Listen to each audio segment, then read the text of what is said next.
let your eyes close.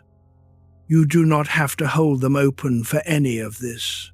If you are lying in the dark, with the day still moving behind your forehead, still turning over the thing you should have said, the thing you still have to do, the thing that will not come out the way you keep arranging it, then you are exactly where this begins. Not with a lesson, with a long breath and an old road and a man on a slow grey ox riding west out of a country that no longer made sense to him. His name, as far as anyone can say a name that old, was Lao Tzu. The words mean the old master, or simply the old child, and both readings are true to him. He lived, if he lived at all, some 25 centuries ago, in the late years of the Zhou dynasty, when the small kingdoms of China were beginning to grind against each other and the long century of warring states was already gathering on the horizon like weather. He was, the historian Sima Qian tells us, the keeper of the archives in the royal capital, a librarian.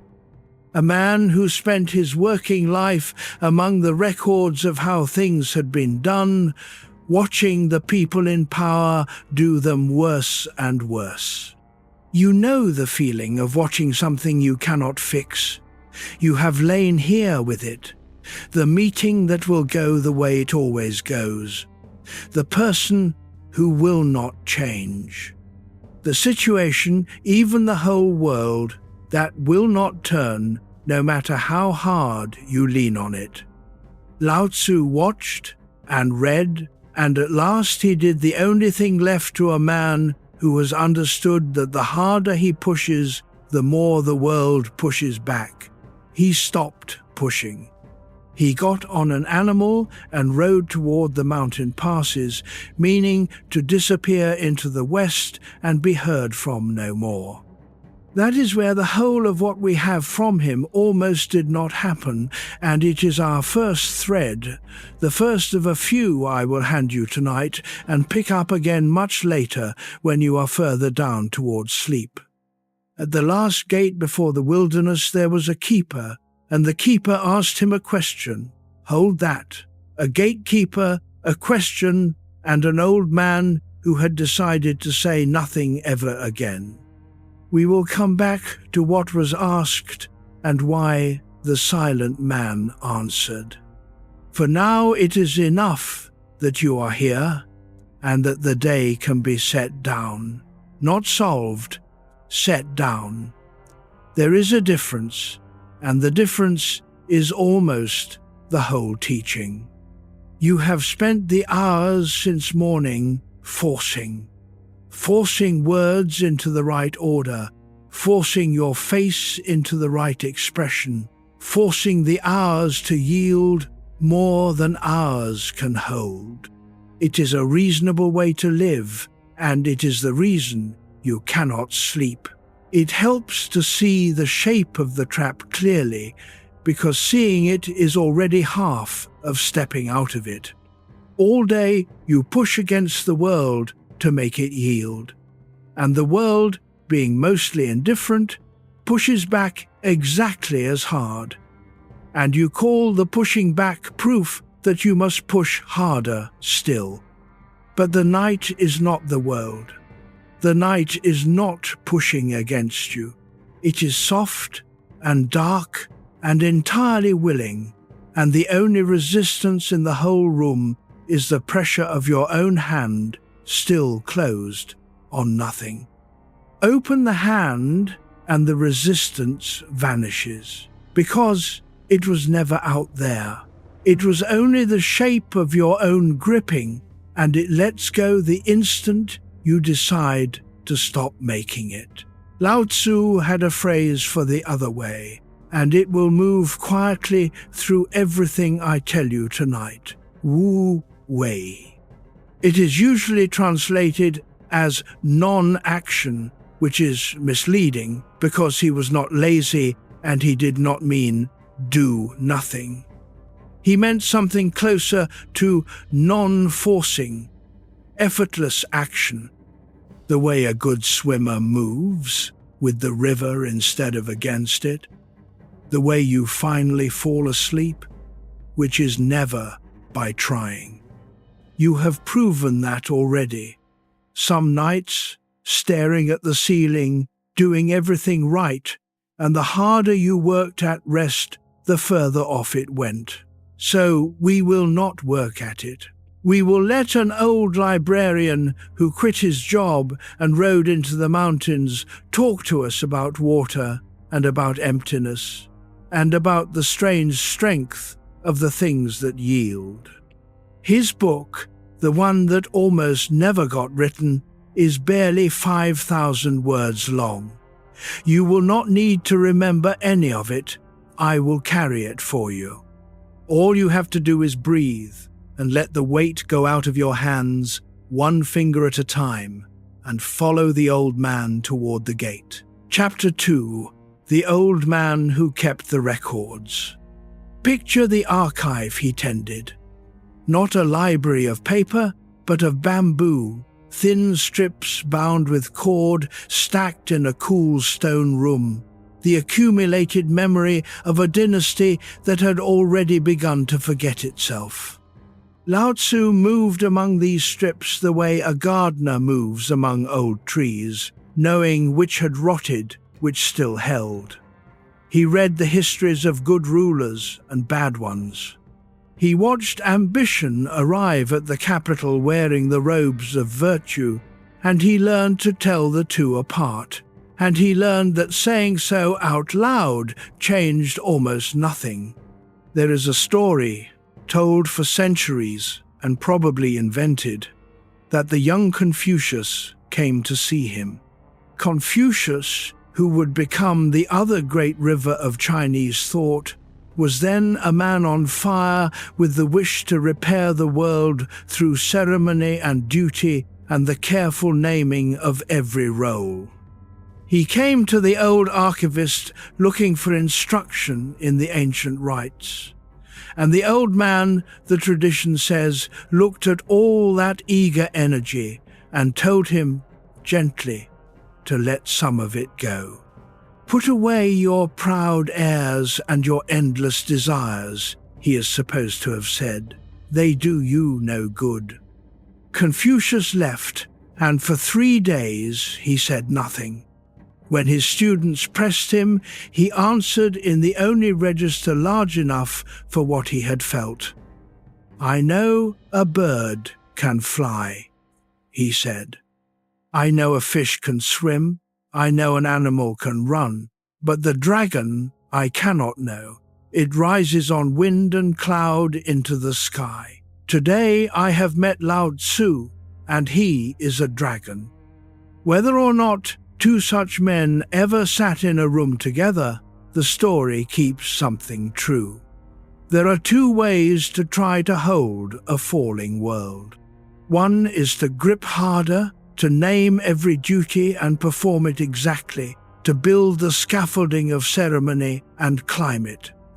That is a noble way, and it built much of a civilization.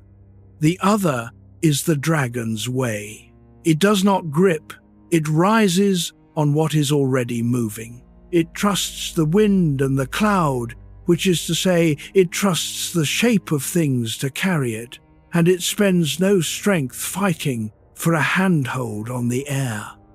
You have tried the first way tonight without meaning to. You have been performing the ceremony of tomorrow in advance, running the rites of the difficult conversation, rehearsing your lines for a scene that has not arrived. It is exhausting because it is the gripping kind of effort, and there is nothing under your hands. Let the dragons weigh in, just a little. Let the wind be the wind. You have been holding a handful of air all day, closing your fist on it again and again, and there was never anything there to hold. There is a particular tiredness that comes from gripping air, and it is the tiredness you feel right now. It is not the honest ache of a body that has carried something heavy. It is the strange, hollow fatigue of a mind that has been clenching on nothing, defending a position no one was attacking, bracing against a blow that never comes. The old dragon knew that fatigue and refused it. He would not grip the air, and he is telling you, across all those centuries, that you are allowed to open your hand in the dark and find that nothing falls, because there was never anything in it but your own effort. You are not required to hold the sky up while you sleep. It was never resting on you. It only felt that way because you would not put your hands down. Chapter 3. The Word That Cannot Be Said. The little book he would eventually leave behind opens with a warning about itself. The Tao that can be spoken is not the eternal Tao.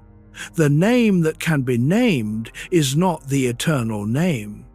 It is one of the most quietly radical first sentences ever written, because it tells you, before anything else, that the most important thing cannot be put into the words that are about to follow.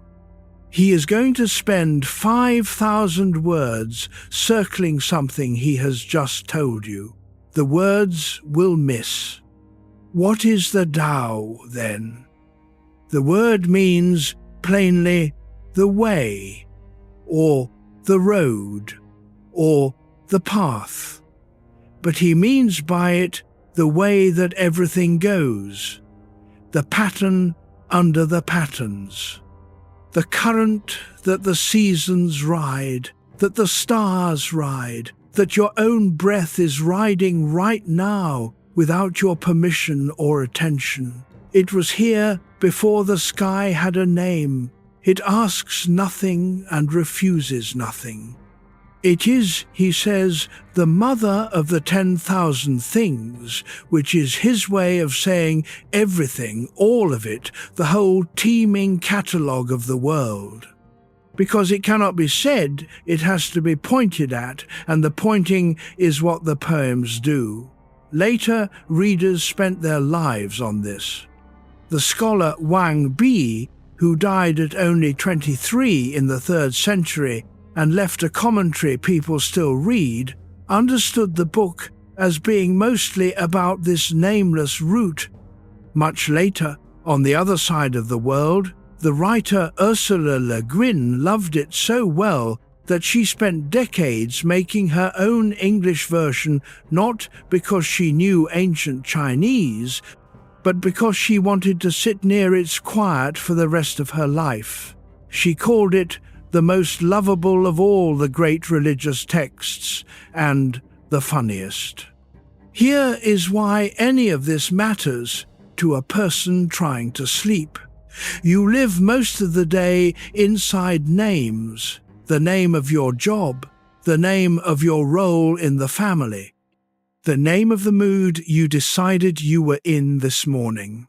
These names are useful the way a map is useful, and they are just as flat. The thing they point at, the actual living current of your actual life, has no name and does not need one. For the next few hours, you can set the map down. You are not the label. You are the nameless thing under it, the one that was breathing before you learned a single word, and will go on breathing after the last word tonight has faded. Notice how much of your restlessness is made of names.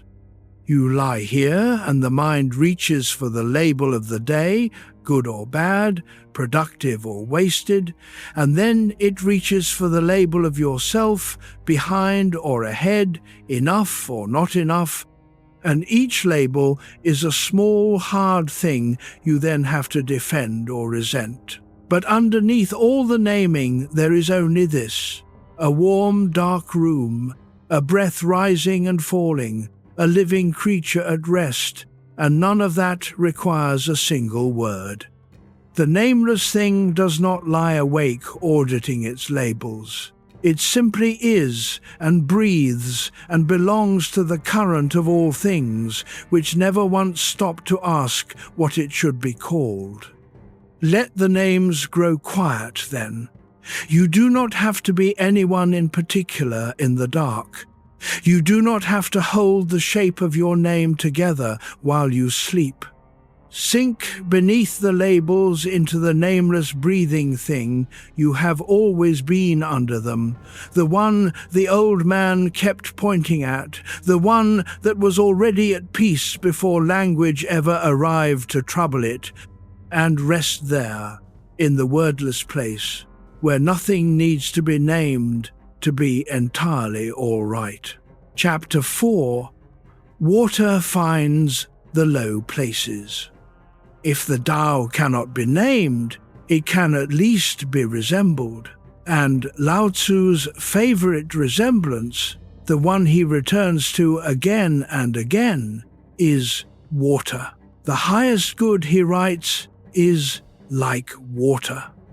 Water benefits all things and does not compete. It settles in the low places that people disdain, and in this it is close to the Tao. Sit with how strange a claim that is, coming from anyone in the ancient world, where strength meant the sword and the wall and the raised fist. He looked at the softest, most yielding substance he knew, the thing that has no shape of its own and takes the shape of whatever holds it, the thing that always runs downhill and always seeks the lowest ground. And he said, "There, that is what power really looks like. Not the rock, the river that outlasts the rock. It is a complete inversion of everything his warring century believed about strength, and he staked it on something anyone could watch happen at the edge of any stream. He noticed what you can notice at any sink. Nothing is softer than water, and yet for wearing down the hard and strong, nothing can beat it. Given time, it hollows stone. It carves the canyon. It does this not by hardening itself to match the stone, but by staying utterly, patiently soft, and by never once stopping. The word for that patience is the word we started with tonight, Wu Wei, not forcing. The water does not strain against the mountain, it simply goes around and around and around 10,000 times, agreeing each time to fall, and one day the mountain has a valley in it. Centuries later, a young man in Hong Kong, who studied philosophy before he studied fighting, took this same image and made it famous in a language Lao Tzu never spoke. "Be water," Bruce Lee said. "Empty your mind. Water can flow or it can crash." He was pointing at the same thing the old master pointed at. The strong swimmer, the good fighter, the person who finally rests. None of them succeeds by clenching. They succeed by becoming fluid enough to meet whatever comes and to move with it instead of shattering against it. Feel where your body is holding, the jaw, so often, the place between the eyebrows, the shoulders which have been quietly braced against the day as if bracing could help. Let those places do what water does. Let them find the low ground. There is nothing you need to hold up right now by force. Water never holds anything up. It lies down, always, in the lowest place it can find, and from that lowest place it becomes the strongest thing there is, not despite lying low, but because of it. So lie low tonight, in the way of water. Let the held places pour downward and pool. You have spent the whole day being a wall, upright and braced and resisting, and a wall cannot rest, because resting is the one thing a wall must never do. Stop being the wall. Be the water that the wall was built to hold back, and feel yourself find, at last, the low, quiet ground that everything upright is secretly tired from avoiding. The current that carried you into this bed will carry you the rest of the way. Your only task is to stop swimming against it and let yourself run gently downhill toward the sea of sleep, the way all soft, yielding water has always found its way home. Chapter 5. The Ferryman does not fight the river. 100 years or so after Lao Tzu, a second great Taoist voice appeared, and where the old master spoke in compressed poems, this one told stories, wild and funny and strange. His name was Zhuangzi, sometimes written Chuang, and if Lao Tzu is the deep, still water of this tradition, Zhuangzi is the same water thrown into the air and catching the light.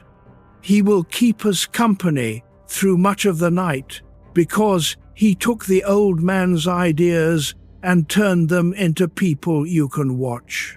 Here is one of his. A student had been trying to learn how to handle a boat on rough water, and he came to a ferryman who crossed a dangerous stretch of river as easily as most men walk across a room. "Can this be learned?" the student asked.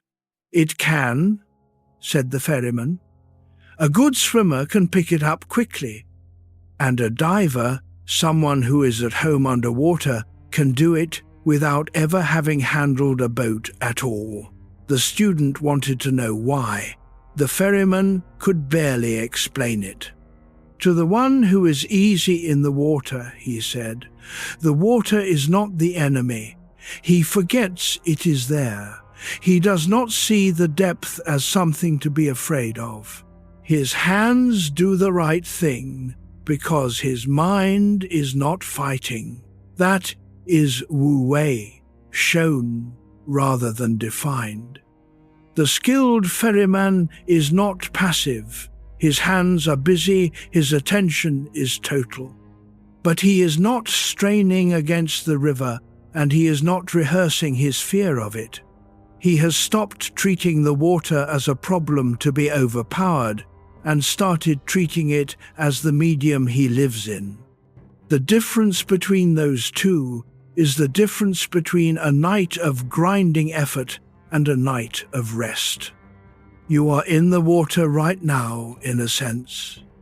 The day is behind you, the dark is around you, the current of ordinary tiredness is pulling gently towards sleep. Most nights, you fight it. You treat the drift toward unconsciousness as one more thing to manage, and you clench against it, checking, rehearsing, bracing, monitoring whether it is working. Tonight, be the diver. Forget the depth. The water is not your enemy. It has held up every creature that ever trusted it, and it will hold you exactly as it holds the ferryman who has stopped being afraid of it. Notice that the ferryman could not fully say how he did it. This will keep happening tonight. The people in these stories who do the hardest things most easily are always the ones least able to explain themselves, because what they know does not live in words. It lives lower down, in the hands, in the breath, in the body that already knows how to fall asleep and has only been waiting for the mind to stop supervising.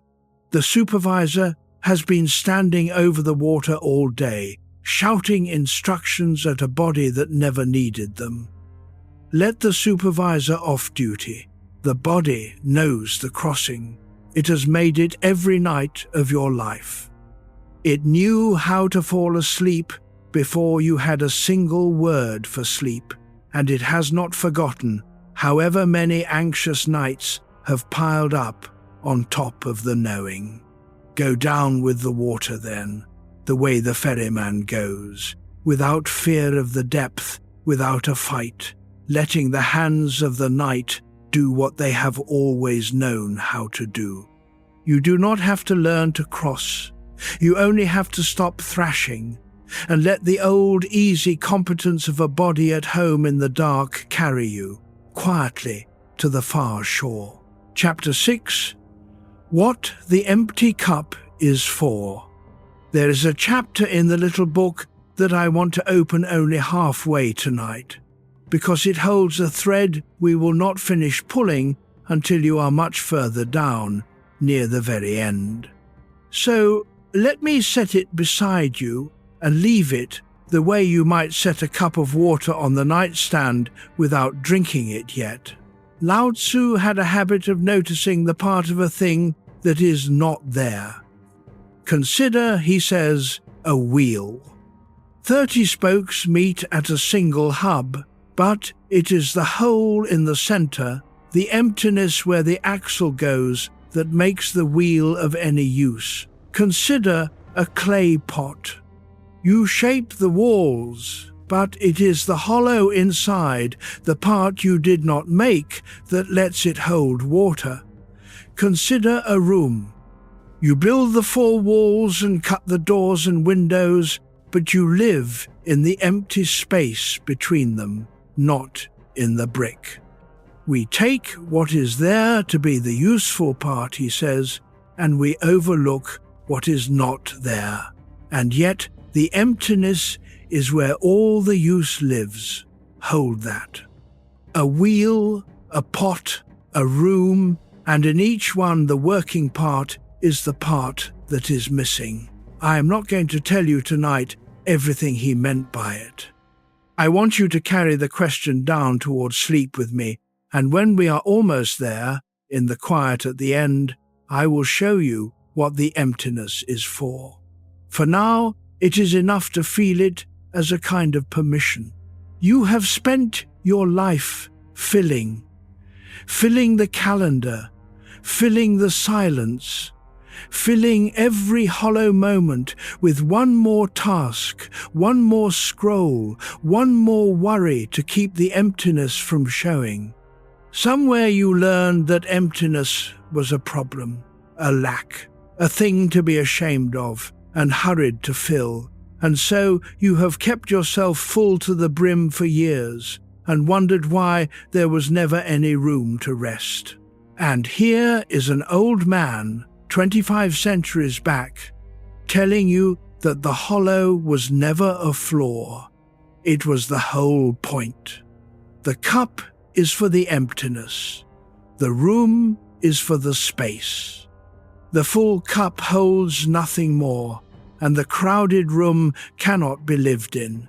You learned to fear the empty cup somewhere far back, and spent years keeping yourself brimming so the emptiness would never show. But a cup kept always full is a cup that can never be poured into again, and a life kept always full is a life with no room left for anything new to arrive, no space for rest to gather, no hollow for the quiet to fill. Tonight you have let the cup empty a little, breath by breath, and the emptying was not a loss. It was the making of room. It was the opening of the one space that rest has always needed in order to come. The mind that cannot sleep is a full mind. It is a room so crowded with furniture that there is nowhere to lie down.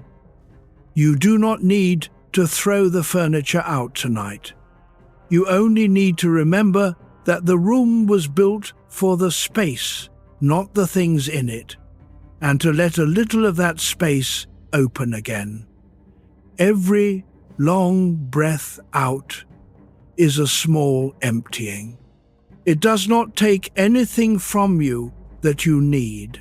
It only makes a little room, the way opening a window makes a little room, the way silence makes a little room, and into that emptiness, and only into that emptiness, the rest can come. So let yourself empty, gently, a breath at a time. Breathe out longer than you breathe in, and feel each long exhale open a little more space in the crowded room of you. You are not losing anything in the emptying. You are making the hollow that the whole cup was always for. And later, much later, when you are nearly gone into sleep, I will come back and show you the rest of what the old man meant by the useful emptiness. For now, only this. Let a little space open, and do not be afraid of it, and rest in the room that the emptiness makes. Chapter 7. The Uncarved Block. Here is the second thread, and then I will stop handing you things to hold and let you simply listen for a while. Lao Tzu had an image for the person who has not yet been forced into shape by the world, and the image was a block of wood before the carver has touched it. In the old language, the word is pu, and it means literally uncarved wood, raw timber, the log before it becomes a bowl or a beam or a temple gate. He used it to mean the self before it was cut into a roll. Every carving is a loss as well as a gain. A block of wood can become anything. A carved bowl can only ever be a bowl. When the world took hold of you, and it took hold early, it began carving. It cut you into a good student, a reliable one, the responsible child, the strong one who does not complain, the one who handles things. Each cut was useful. Each cut also closed a door. And the tiredness you feel tonight, the specific exhaustion of a person who cannot stop forcing, is partly the ache of holding a carved shape that was chiseled into you a long time ago and defending it all day, every day, as if it were the whole of who you are. Lao Tzu's strange and gentle suggestion is that underneath the carving, the uncut wood is still there. The block was never destroyed. You can feel the truth of this in your own body if you go looking. Underneath the tiredness of the performed shape, there is a stratum of you that never got tired because it never did anything, never performed, never held a form against the world. It was simply present, quietly, the way the wood is present inside the carving, whether the carving is admired or ignored. That layer of you is intact right now. It has been resting all day beneath the effort, waiting, whole, and you reach it not by digging but by letting the carved surface grow quiet until the plain, deep, unexhausted wood underneath rises up and holds you. It was only shaped over, and it can be returned to. To return to the uncarved block, he says, is to return to a kind of simplicity that the world calls weakness and that he calls the deepest strength. Hold this thread with the other one. The gatekeeper's question, and now the uncarved block, the self before it was cut. We will come back to both later when your grip has loosened enough to receive them. There is a specific relief in remembering that the role is not the whole of you. All day you are the carved thing, performing the shape, and it is heavy precisely because it is not your natural form, but a form imposed on you, held in place by constant effort. The good student must keep proving they are good. The strong one must keep being strong. The responsible one may never ever drop the thing they are carrying. And so, the carved self can never rest, because the moment it rests, it fears it will stop being the shape it was cut into, and someone will see the raw wood underneath. But the raw wood underneath is not shameful. It is the original thing, whole and quiet and complete, and it existed before any of the cutting and will remain after all of it. At night, in the dark, with no one watching, you are allowed to stop performing the carved shape. You are allowed to be the uncut block again, the plain, simple wood that does not have to be a bowl or a beam or a strong one or a responsible one, that does not have to be anything at all, that only has to be as raw and unshaped and restful as a log in a quiet forest. Let the carved shape rest then. You do not have to be the responsible one in the dark. You do not have to be the strong one while you sleep. The roles were tools, and you can set a tool down at night without becoming a worse person. Under the role is the raw, whole, uncarved thing that was here before anyone gave it a job, and that thing does not need to do anything at all to deserve the rest that is coming. Return to it now, the plain, uncut wood of you, and lie there, simple and unshaped and quiet, in the forest of the dark. Chapter 8. The thing you were before you were named. Lao Tzu keeps returning, in poem after poem, to the newborn and the infant. And it is worth asking why an old man so drawn to age and patience would make a baby his image of the highest attainment. He is not being sentimental. He is pointing at a condition the infant has and the adult has mostly lost, and it is not innocence exactly, it is undividedness. The infant has not yet been cut into pieces by naming. It does not know it is a self standing against a world. It has not learned the border between in here and out there, and so it spends no effort defending that border, which is an effort that will later cost you most of your energy. Can you focus your vital breath until you are supple as a newborn child, he asks. It is a real question, not a rhetorical one. He is asking whether a grown person can loosen back toward that undivided softness without losing the wisdom that age brought. He thinks it is possible. He calls it returning, and returning is one of his great words. The movement of the Tao, he says elsewhere, is return. Everything that goes out comes back. The breath goes out and returns. The seasons go out and return. The self that got carved and hardened and sent into the world can also, at the right hour, in the dark, begin the return toward the soft, uncut thing it started as. Centuries later, this idea traveled. The psychologist Carl Jung, near the end of his life, wrote an introduction to a translation of an old Taoist text that his friend Richard Wilhelm had brought back from China, and Jung found in it something he had been groping toward on his own.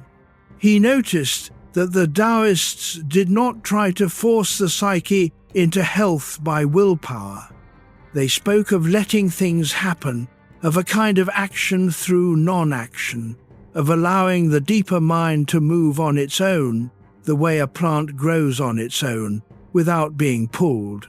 Jung, who had watched so many people exhaust themselves trying to think their way out of their own depths, recognized the medicine.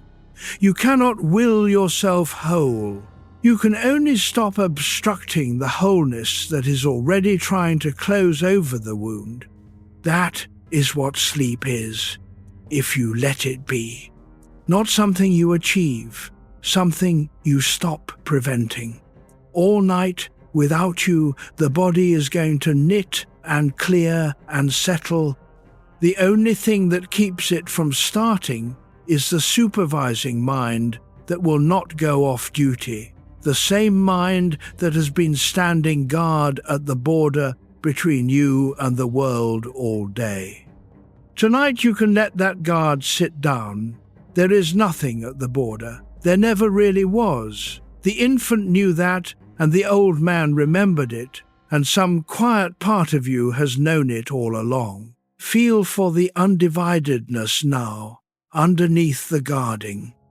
There is a place in you that does not experience itself as a self-defending border, a place that is simply awareness resting in a warm, dark room, not separate from the room, not braced against anything, continuous with the breath and the quiet and the night.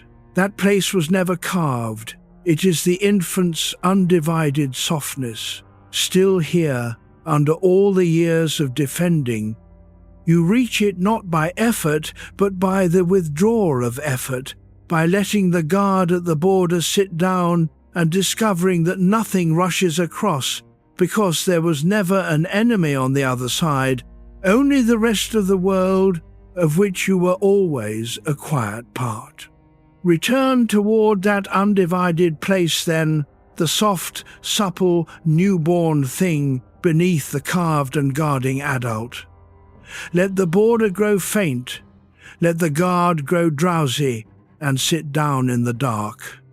You do not have to hold the line between yourself and the night. Let it blur gently, the way it blurred every night when you were too young to know there was a line at all. And let the wholeness you cannot force close quietly over the whole tired day, the way it has always known how to do, the moment you finally stop standing in its way. Chapter 9. Softness older than stone. There is a story told about Lao Tzu and his own teacher, an old man named Chuang, who was dying. The student came to the bedside to receive whatever last thing his master had to give, and the dying man did a strange thing. He opened his mouth. "Look," he said, "is my tongue still there?" It was. "And my teeth," he asked, "are they still there?" They were long gone, fallen out with age. "Do you understand?" the old teacher asked. And Lao Tzu answered, "The tongue survives because it is soft. The teeth are gone because they were hard." There is a tenderness in this the driven mind rarely allows itself to feel. You have spent so long treating your own hardness as a virtue that the softness sounds, at first, like giving up. But watch a child fall asleep, or an old dog settle by a fire, and you will see that the surrender is not a defeat. It is a homecoming. The soft thing is not the loser of the story. It is the survivor. It is the one still here in the morning, green and whole by the water, while the proud, hard thing lies snapped on the hill. Let yourself be the survivor tonight, the soft green thing that bent, and rest in the knowledge that yielding was never the weakness you were taught to fear. The hard thing breaks first. It is one of the oldest observations in the tradition and one of the most counterintuitive, because everything in us wants to believe that hardness is safety, that if we can only be strong enough, rigid enough, Defended enough, we will last. Lao Tzu watched the world and saw the opposite. The stiff and unbending, he wrote, are the disciples of death. The soft and yielding are the disciples of life. When a tree is alive, it is supple and it bends in the wind. When it dies, it stiffens, and the stiff branch is the one the storm snaps off. Think of the times you have made it through something hard. It is almost never because you turned to stone. It is because you found some give in yourself, some way to bend without breaking, some softness that let the blow pass through instead of shattering against it. The people who frighten us with their strength are often the most brittle, and the ones who endure everything are often the ones who seemed, from the outside, almost weak, because they knew how to yield and return, the way a reed lies flat in the flood and stands back up when the water goes down. You have been hard tonight without noticing. The body braces when the mind will not rest. Somewhere your jaw is set. Your hands are faintly closed. Your belly is tightened against a fear that has no shape. The tongue survives because it is soft, the old teacher said with the last of his breath, and it is a good thing to remember with your own body in the dark. Let your jaw be a tongue and not a tooth. Let your hands be reeds and not branches. The softness you were taught to be ashamed of, the yielding you learned to hide, is not your weakness. It is the oldest and most durable thing in you. It is what will still be here, quietly breathing, long after the hardness of this particular day has fallen out like an old tooth and been forgotten. Every hard thing you have ever braced yourself into has cost you and cracked and had to be rebuilt.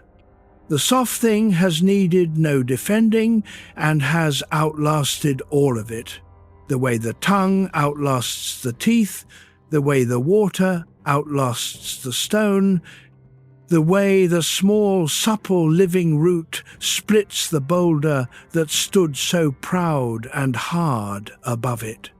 So be soft now, on purpose, in every place that has been braced. Let the set jaw loosen, let the closed hands open, let the tightened belly go slack and easy. You are not making yourself weak. You are returning to the oldest strength there is, the strength that does not break because it does not resist, the strength of everything living and yielding and low.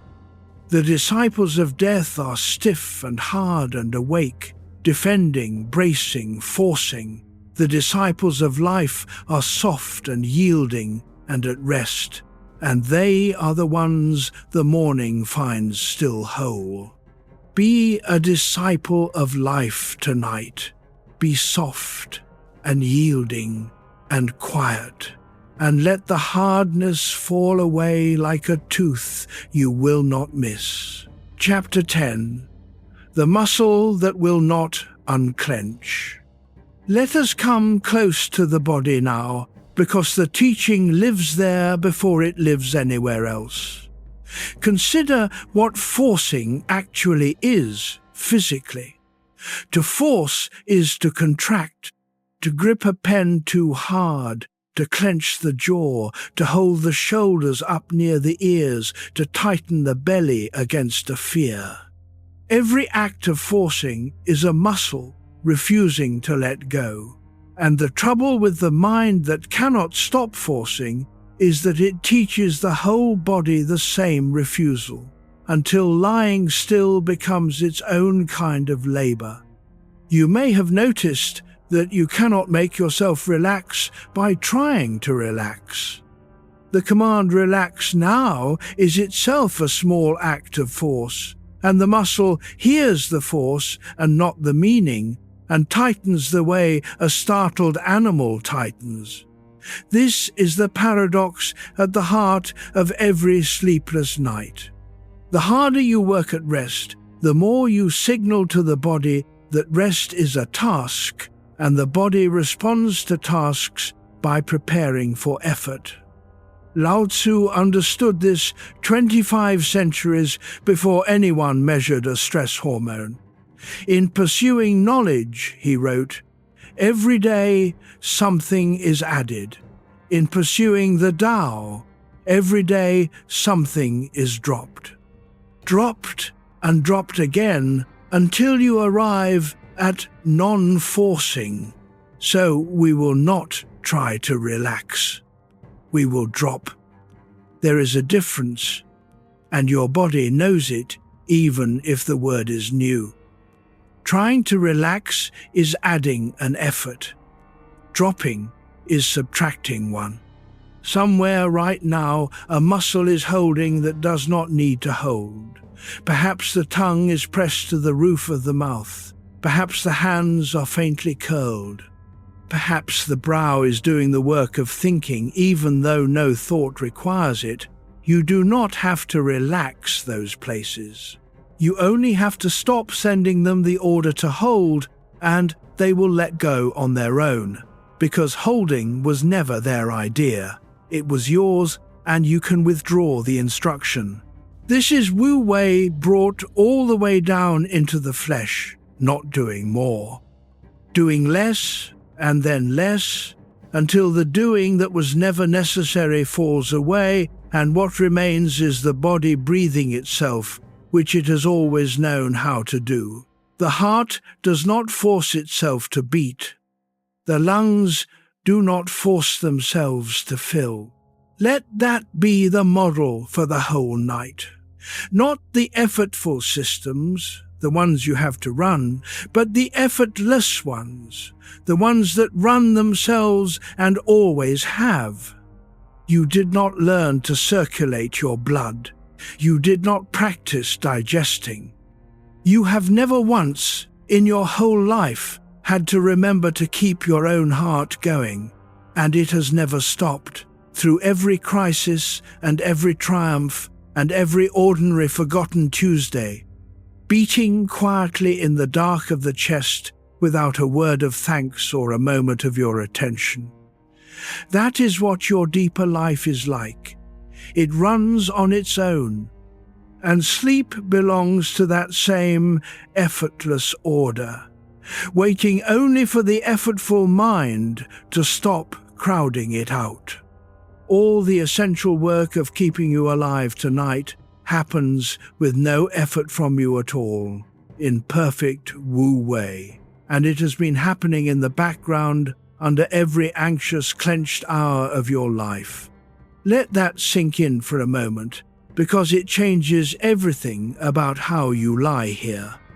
You have been behaving as if rest was something you must produce by effort, when in truth, the deepest rest is the body doing what it already does the instant you stop interfering. You do not have to run your heart.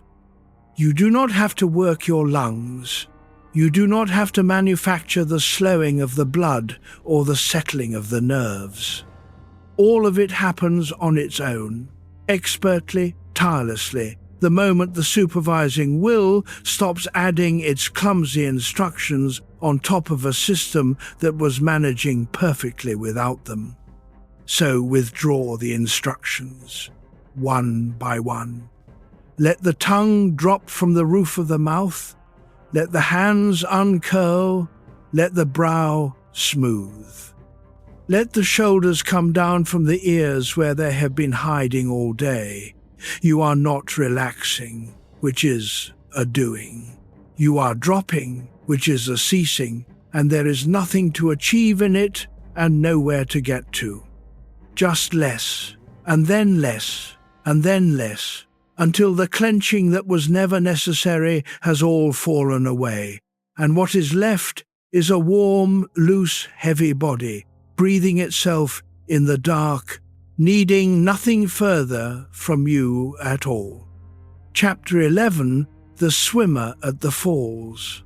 Zhuangzi tells a story that I want to give you slowly, because it is the clearest picture in all of Taoism of what it looks like to stop forcing, and because it happens in water, which by now you know is the tradition's favorite teacher.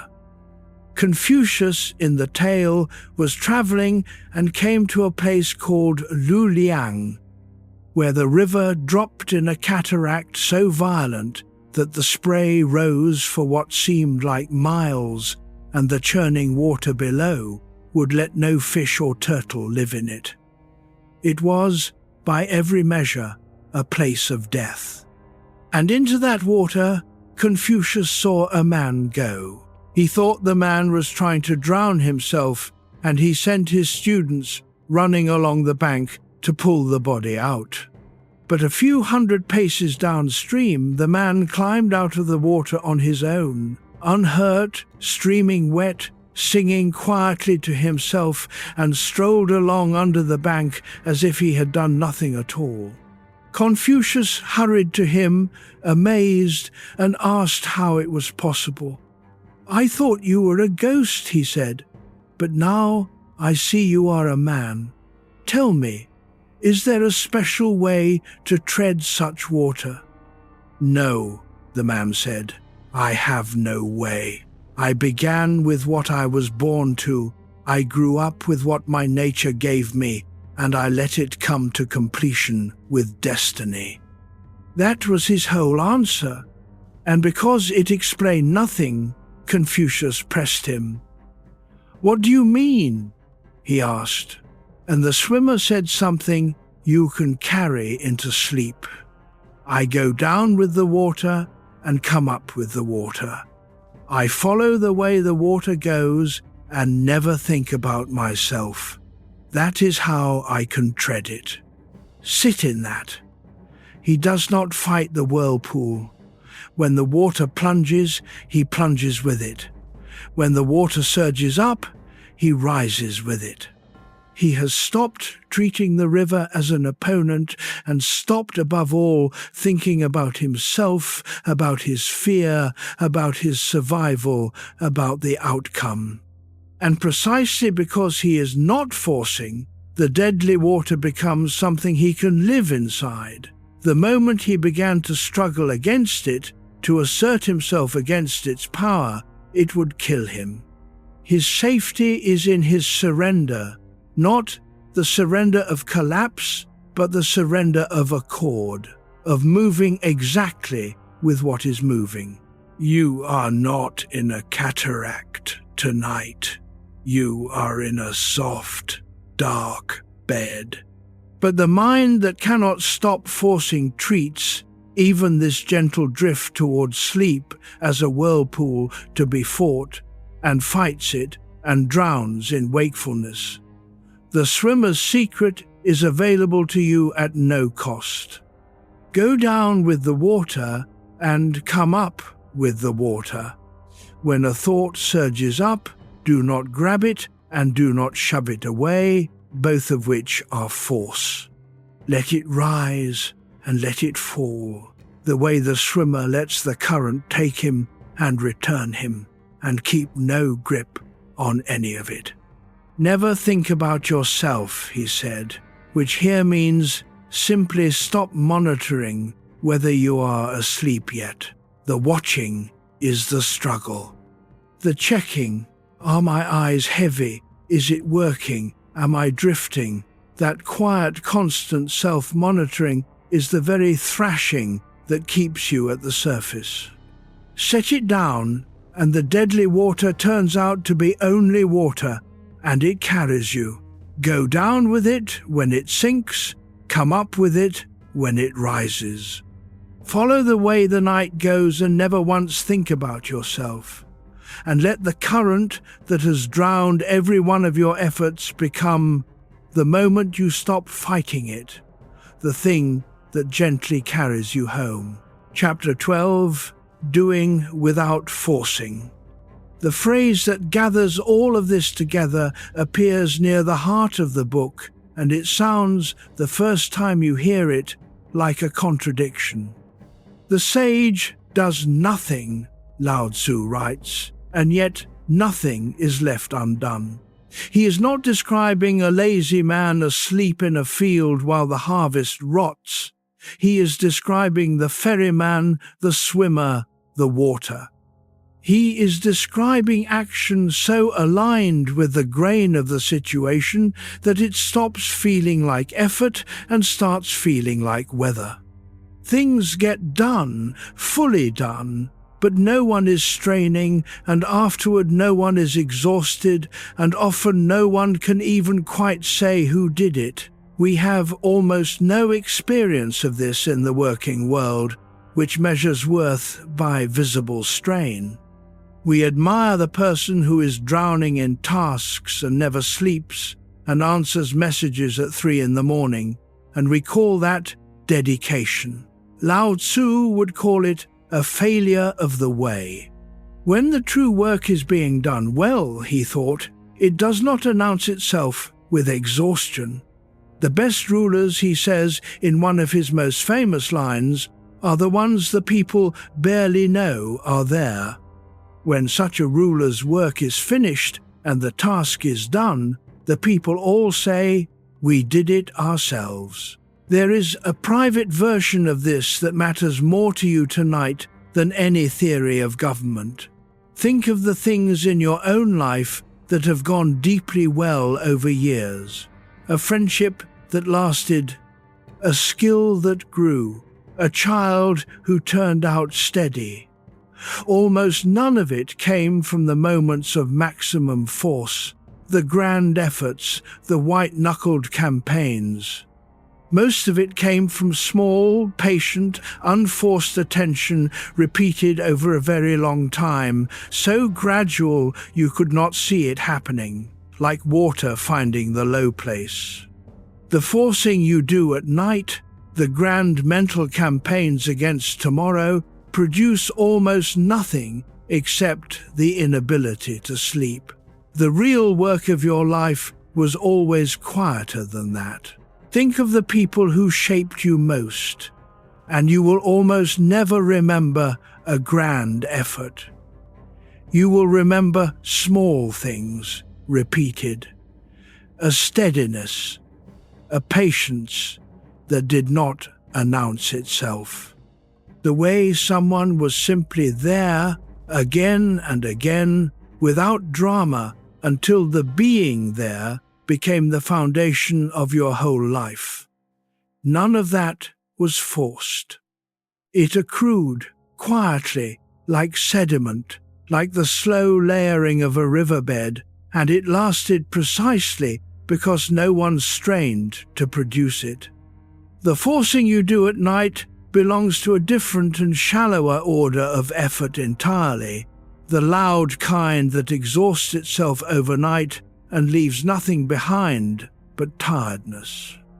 Let it go, and trust the quiet, accruing kind, which is the only kind that ever built anything that lasted. So here is a strange comfort.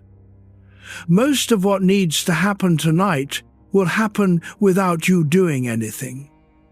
The body will repair itself.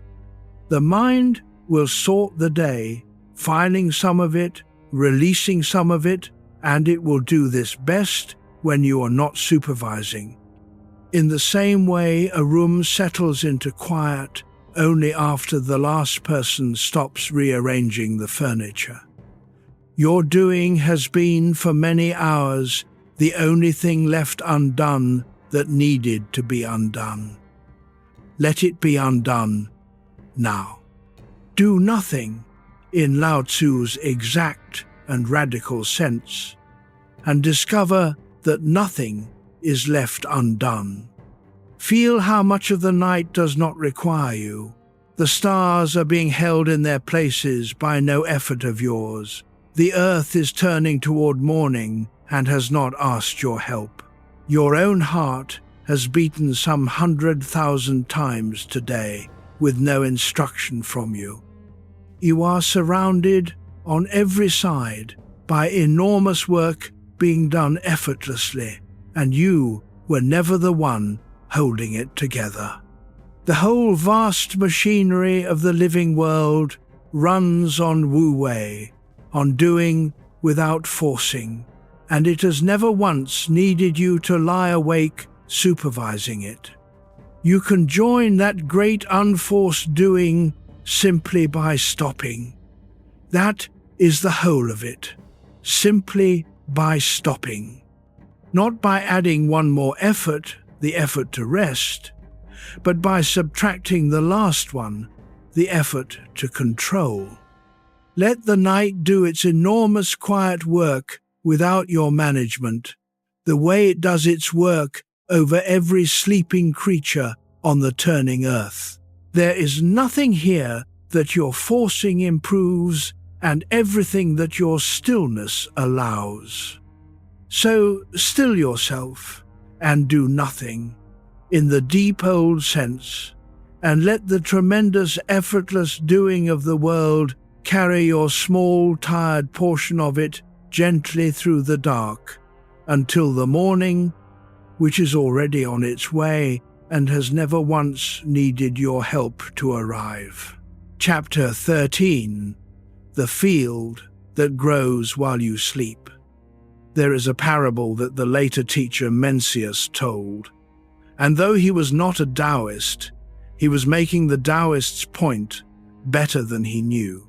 There was a man of the state of Song, Mencius said, who was impatient with how slowly his rice was growing.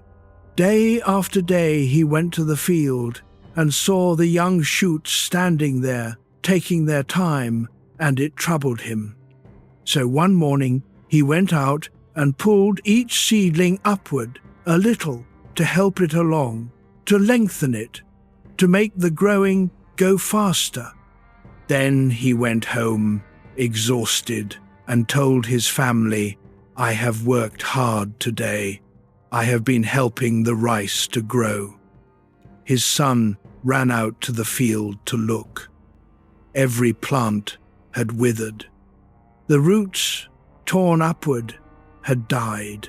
Mencius told it as a warning against a certain kind of striving, and it is the perfect image of the mind that cannot stop forcing. The rice was growing. It was doing exactly what rice does, at exactly the speed the Tao grows rice, and the only thing wrong was a man who could not bear to leave it alone. His help was the one thing that could kill it. And notice, he was not lazy. He worked hard. He came home tired, proud of his labor. That is the cruelest part.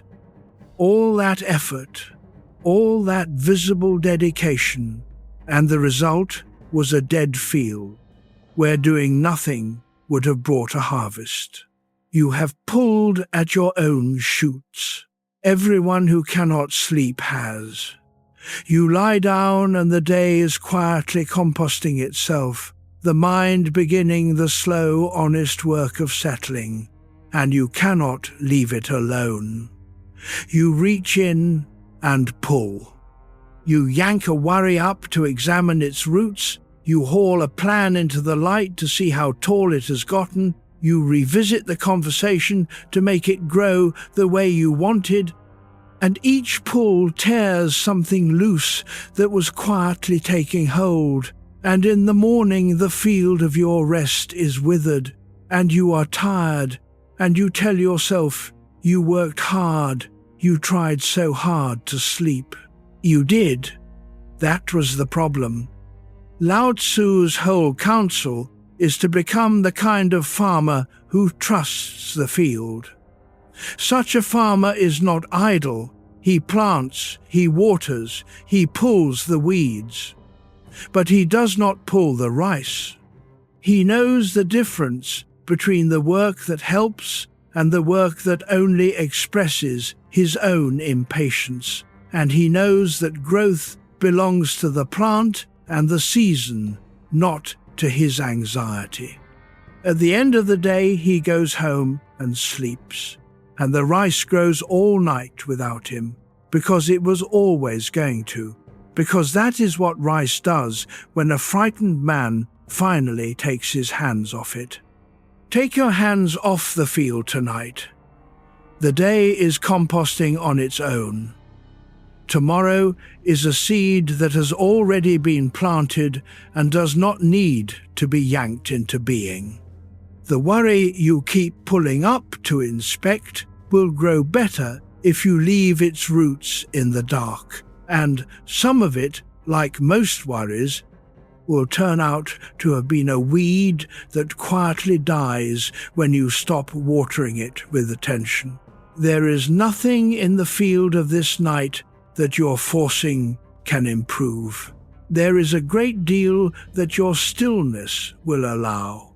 Lie back and let the rice grow while you sleep, the way it has grown through every night since the first field, quietly, in the dark, without a single frightened hand pulling at its roots. Chapter 14. The Cook and the Ox. Of all the stories Zhuangzi told, the one people have loved longest is about a cook, or perhaps a butcher, a man named Ding, who worked in the kitchen of a lord named Wenhui. His job was to cut up the carcass of an ox, which is heavy, difficult, resistant work, the kind that wears out tools and men. But the lord, watching him one day, was so struck by how Ding worked that he stopped and stared.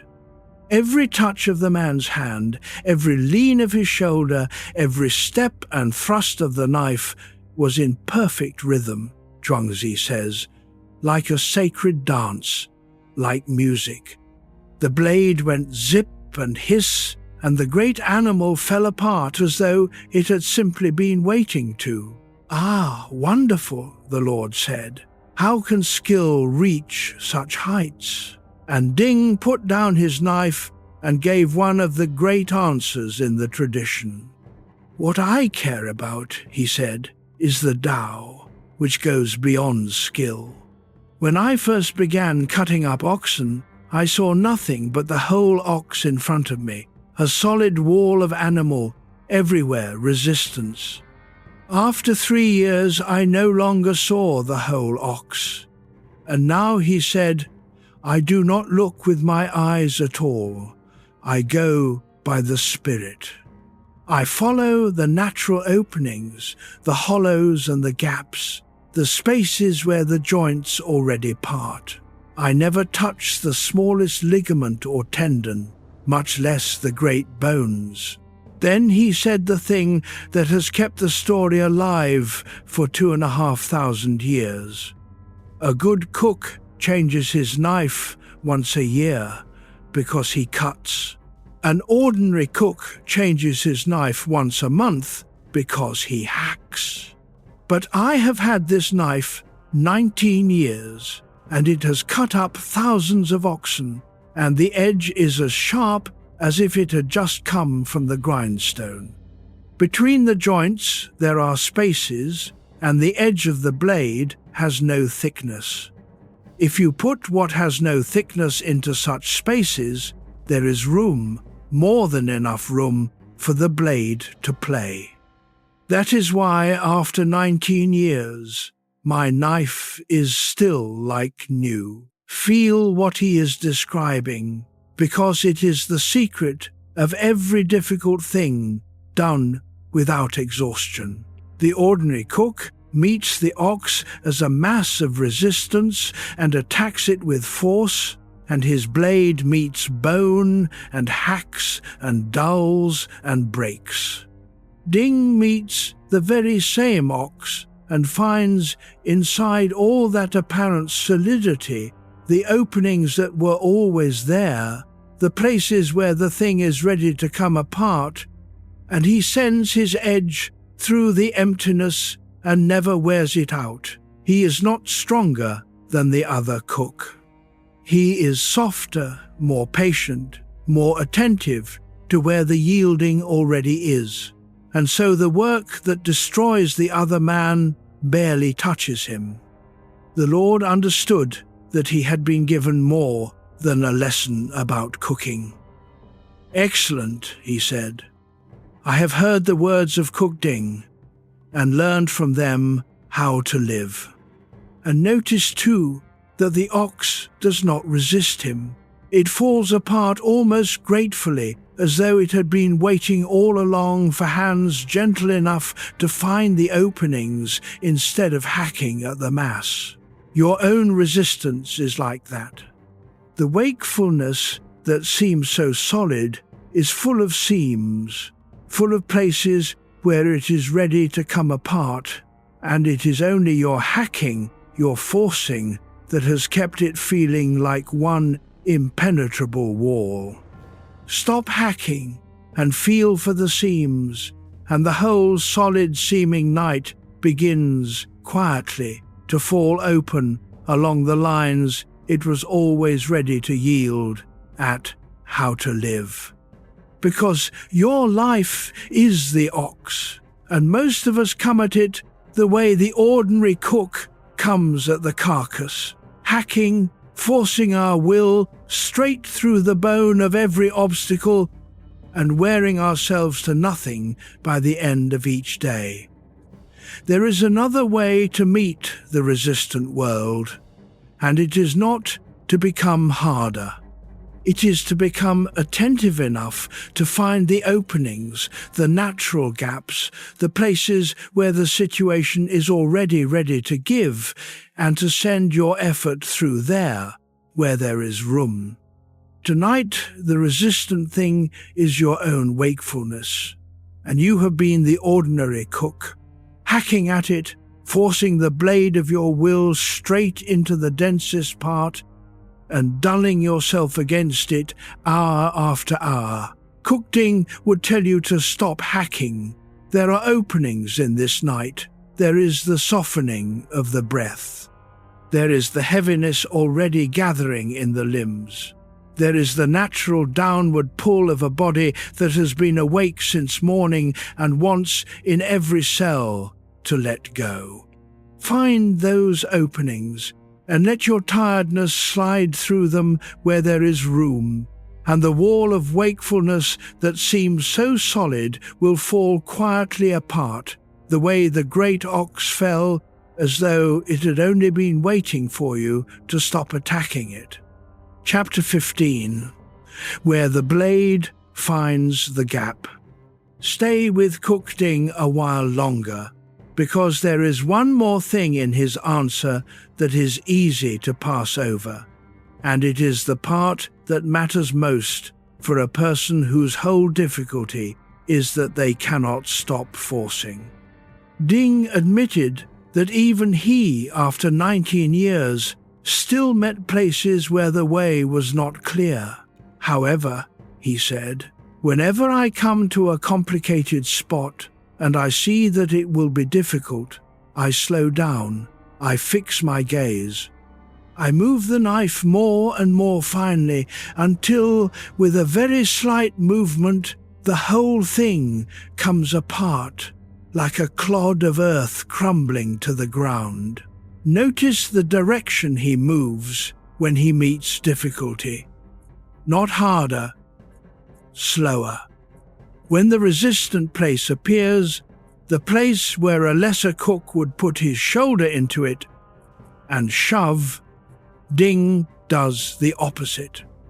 He gentles his attention, he narrows his focus to a single fine point, he reduces his force almost to nothing, and he waits with the blade for the exact small motion that lets the knot fall open on its own.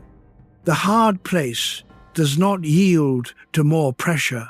It yields to less pressure applied with more attention.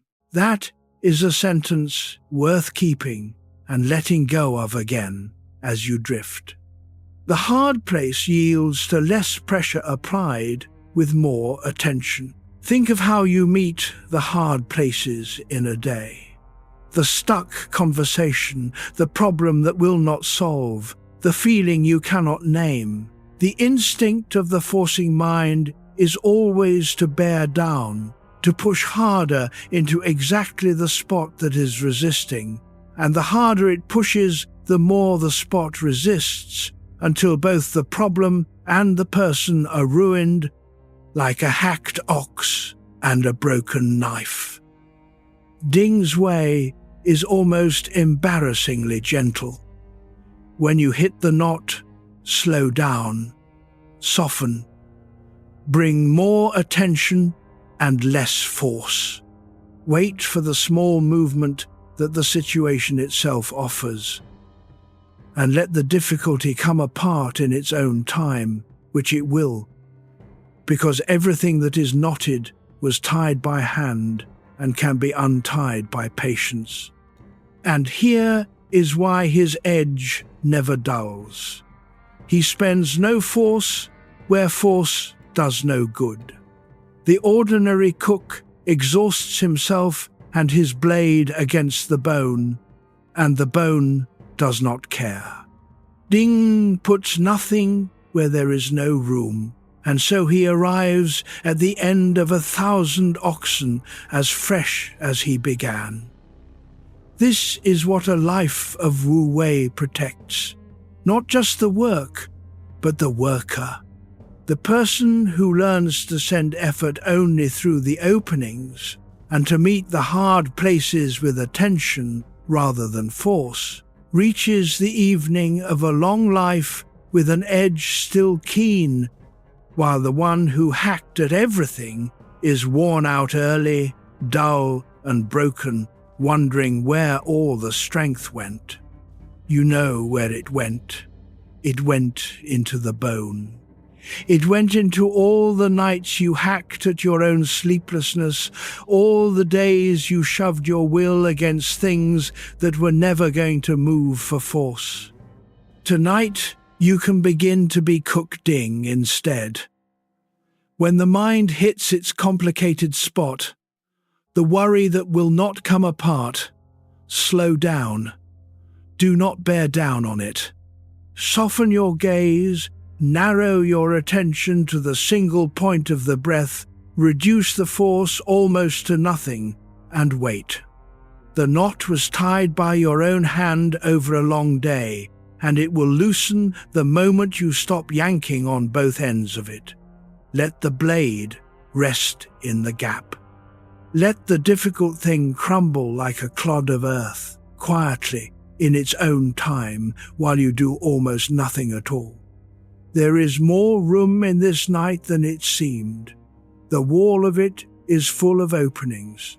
Find the soft gap where the tiredness already lives, and let yourself sink through it, unhurried, the edge of you still keen and whole, into the space where the whole hard day finally falls quietly apart. Chapter 16. The Effort that Undoes Itself.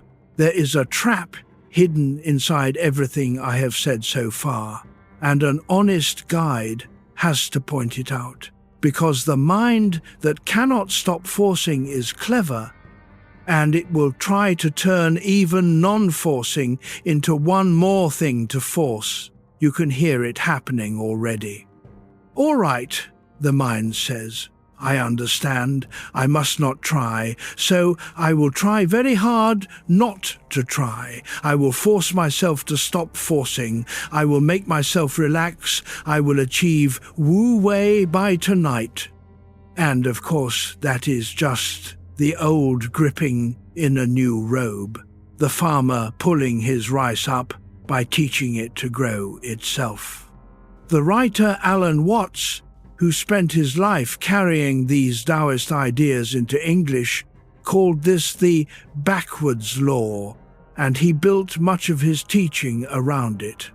He noticed that certain things recede the more directly you pursue them. Try to fall asleep and you stay awake. Try to be spontaneous and you become stiff. Try to force someone to love you and you drive them off. Try to grab water in your fist and it runs out between your fingers. but hold your hand open and still, and the water rests in your palm. The harder you clutch, what's like to say, the more you lose, and the very effort of grasping is what makes the thing ungraspable. He was only restating the old master. When you try to force the Tao, you are already outside it, because the Tao is the not forcing. So, what do you do with a truth that cannot be pursued without being ruined? You stop pursuing it, which sounds like a riddle and is actually a relief. You do not have to achieve Wu Wei tonight. You do not have to be good at not trying. There is no test, no performance, nothing to accomplish. And the moment you feel yourself straining toward the stillness, working at the peace, gripping the letting go, you can simply notice the strain and smile at it, the way you would smile at a child who is trying very hard to fall asleep with their eyes squeezed shut. The squeezing is sweet and it is unnecessary. The sleep was never on the far side of an effort. Lao Tzu said that the softest thing in the world overcomes the hardest, and that through this he knew the value of non-action. He was not offering you a technique. A technique is something you do, and this is precisely about the ceasing of a certain kind of doing. It is less like learning to swim and more like remembering that you already float, that the water was always holding you up, that all your frantic paddling was not what kept you above the surface, and in fact was the only thing making you tired. Stop paddling and you do not sink. You discover you were buoyant the whole time. The water never asked you to swim in the first place. It only asked you to trust it, to lie back on it, to let its own upward push do the work that your thrashing was trying and failing to do. Every exhausting stroke you took tonight was a small refusal to trust that the dark would hold you. It will hold you. It has held every sleeping creature since the beginning, and it is holding you now, whether you paddle or not. So you may as well stop paddling and feel at last how completely you were always being carried. Feel the buoyancy now. You do not have to hold yourself up in this bed. The mattress is doing it. You do not have to keep yourself breathing. The body is doing it. You do not have to manufacture the sleep that is coming. It is already on its way, the way evening comes, the way the tide comes, needing nothing from you but that you stop standing in its path. The effort you were about to make toward rest, the small, determined try that was gathering in you even now, you can let it go unmade. Let the trying undo itself. There is nothing here to force, and there never was. And the discovery that there is nothing to force is itself the softest and deepest rest. You are not paddling anymore. You are floating, held by a dark that was always going to hold you, drifting toward a sleep that was always going to come. And the only thing you have to do, which is not a doing at all, is to let the last effort dissolve and notice that you do not sink, you float. You were always floating. Rest on the water that has been holding you up the whole time. Chapter 17, Leading from Behind. Much of the little book is addressed, on its surface, to a ruler. It was written in an age of kings and warlords, and again, Lao Tzu turns to the person in power and tells them, in effect, to stop ruling so hard. Govern a great state, he says in one famous line, the way you cook a small fish. Anyone who has ever cooked a small fish knows what he means. You do not stir it, poke it, flip it, and prod it, or it falls to pieces in the pan. You leave it mostly alone. You let the heat do the work. The more you handle it, the worse it gets. A country, he thought, is the same, and so it turns out is almost everything you are tempted to manage too closely, including your own restless mind. He ranked the kinds of leaders in an order that would still surprise most people. The very best leader, he said, is one whose existence the people barely notice. The next best is a leader who is loved and praised. Lower than that is the one who is feared, and lowest of all is the leader who is despised. Notice that being loved and praised is only second best. The forcing kind of goodness, the leader who is everywhere, doing visible good, being thanked and celebrated for it, is a step down from the leader who does the real work so quietly that the people come to believe they did it themselves. When his task is accomplished, Lao Tzu says, they will say, "We did this on our own." The highest help leaves no fingerprints and takes no credit. There is a whole philosophy of trust folded into this. The over-managing ruler does not trust the state to hold itself, and so he handles it constantly. And his handling is what shakes it apart, like the man cooking the small fish. Underneath his busyness is a fear that if he stops, everything will collapse. But things have their own coherence. A field grows, a body heals, a people go about their lives, a mind sorts its day, all with a competence that does not require a frightened supervisor standing over them. The leader who understands this can finally rest, because he sees that his constant intervention was never what held things together, and was often the only thing tearing them apart. You are the over-managing ruler of your own inner state, and you have been on duty all day. You have handled every mood, poked at every worry, flipped every plan to check its other side, prodded each feeling to see if it was the right one. And your kingdom is exhausted, and so are you, because the small fish of your peace has been stirred to pieces by a ruler who could not leave the pan alone. Tonight, you can be the best kind of leader for the first time in a long while. Do almost nothing. Trust the state to hold. Let the country of your body run itself through the night, which it knows how to do, and take your hands off the governing. You will discover in the morning that everything held perfectly well without you clutching the reins in the dark.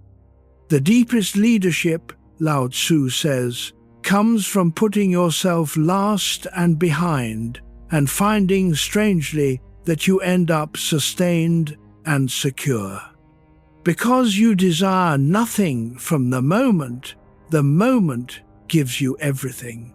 Because you are not forcing the night to be anything, the night is free to become rest. This is why the old man trusted the world so much more than the anxious ruler does. He had watched things hold themselves together for a very long time without any frightened hands steering them. The seasons kept their order. The rivers found the sea. The body healed its own wounds while the mind slept, unaware. Everywhere he looked, an immense competence was at work that needed no supervision, and he concluded that the wisest thing a person could do was to stop interfering with it and let it carry them the way it carries everything, without strain, without struggle, without a single anxious hand on the reins. Step behind your own experience now. Stop leading it from the front, driving it, managing it, and simply follow it, a half step back, letting it go where a knight goes when no anxious ruler is stirring the pan. It goes on its own toward morning, and it takes you gently with it. You do not have to steer. You do not have to govern the dark. The kingdom of the night has never once needed a sleepless king, and it will run itself tenderly and well the moment you lay down the reins and let yourself be led. Chapter 18. The ruler no one notices. Let me stay in this quiet country a little longer, because there is a tenderness in Lao Tzu's picture of the good ruler that is really a picture of how to treat yourself, and you have not been treating yourself kindly in the dark. He says the sage does not put himself on display, and so people can see him clearly. He does not justify himself, and so people trust him. He does not brag, and so he is given credit. He does not contend, and so no one under heaven can contend with him.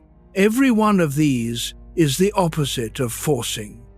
The forcing self is always on display, always justifying, always bragging a little even in its own head, always contending, always at war for a position that no one was attacking. Think of how much of your night is contention. You lie in the dark and argue. You justify what you did to an audience that is not there. You defend yourself to a judge you invented. You rehearse the case for why you were right, or the confession of why you were wrong, and either way you are contending, straining against phantoms, exhausting yourself in a war with no enemy in the room. Lao Tzu's ruler has laid all of that down. He does not contend, and so no one can contend with him, because a person who has stopped fighting cannot be drawn into a fight. The argument you are having in the dark needs two, and you can simply decline to be the second one. Feel, too, how the argument in the dark has no end, because an argument you are having with yourself can always be answered, and the answer always calls up a further reply, and so it runs forever, a machine feeding on its own motion. The only way out of such an argument is not to win it, but to leave it, to simply stop being the second voice, to let the accusation hang in the air unanswered until it, too, grows quiet for lack of a reply. You do not have to concede, and you do not have to defend. You only have to fall silent, both of you, and let the courtroom of the dark empty out, and let the quiet that was always underneath the arguing rise back up and fill the room. He has a phrase for this quality that is hard to translate and worth carrying anyway. He calls it, at times, the virtue of not competing. It is not weakness, and it is not withdrawal. It is the strength of the person who has nothing to prove and therefore nothing to defend, who stands so low, like water, that there is nothing above them to be knocked down from. Such a person is unassailable, not because they have built high walls, but because they have come down off the walls entirely and stand on the ground where nothing can fall on them. They have made themselves safe by making themselves soft and low, which is the strategy of water, and of the tongue that outlives the teeth. You can come down off the walls tonight. You have been standing on the ramparts of yourself since morning, watching for attack, defending a position, and there is no army out there. There is only the dark and the quiet and a body that wants to sleep. Step down, put yourself last, behind even your own worries, and let them go on ahead without you if they insist on marching. You do not have to lead the procession of your anxieties through the night. You can let them file past and settle behind them into the low, soft place where nothing contends, and rest there while they wear themselves out, marching to a battle that will never come. The ruler no one notices is also, in the end, the self that finally lets you sleep. It does not announce that it is going to sleep now. It does not perform its own rest, does not stir the pan to check whether the piece is cooking properly. It simply stops governing and steps behind and grows quiet until you could not say the moment it stopped waking and started resting, because there was no border, no announcement, no force, only the soft, ungoverned country of the night running itself, as it always has, toward the ordinary miracle of morning. Be that ruler now. Come down off the walls. Set down the argument that needed to. Stop defending a position no one is attacking and let yourself sink into the low, undefended ground where there is nothing left to contend for and nothing left to prove. There is a great safety there, the safety of the one who has stopped competing, and it is the ground that sleep has always risen from. Lie in it, quiet and low and unassailable, and let the ungoverned night carry you the rest of the way. Chapter 19. The Trouble with Trying to be Good. There is a hard and honest teaching in the book that people often flinch from, and it is aimed exactly at people who try too hard, which is to say, it is aimed at you. When the great Tao is forgotten, Lao Tzu writes, benevolence and righteousness appear. When cleverness and knowledge arise, the great pretense begins. When the family is not at peace, filial devotion and dutiful children appear. He is saying something almost shocking. The loud performance of virtue, he suggests, is a symptom of a lost naturalness, not a sign of health. When people are genuinely kind, no one talks about kindness. It is only when the real thing has gone that we start making a great effort to display its imitation. This is not a license to be cruel. It is a warning against the exhausting project of forcing yourself to be good, of performing goodness as a strain, of grinding out virtue by willpower the way the ordinary cook hacks at the ox.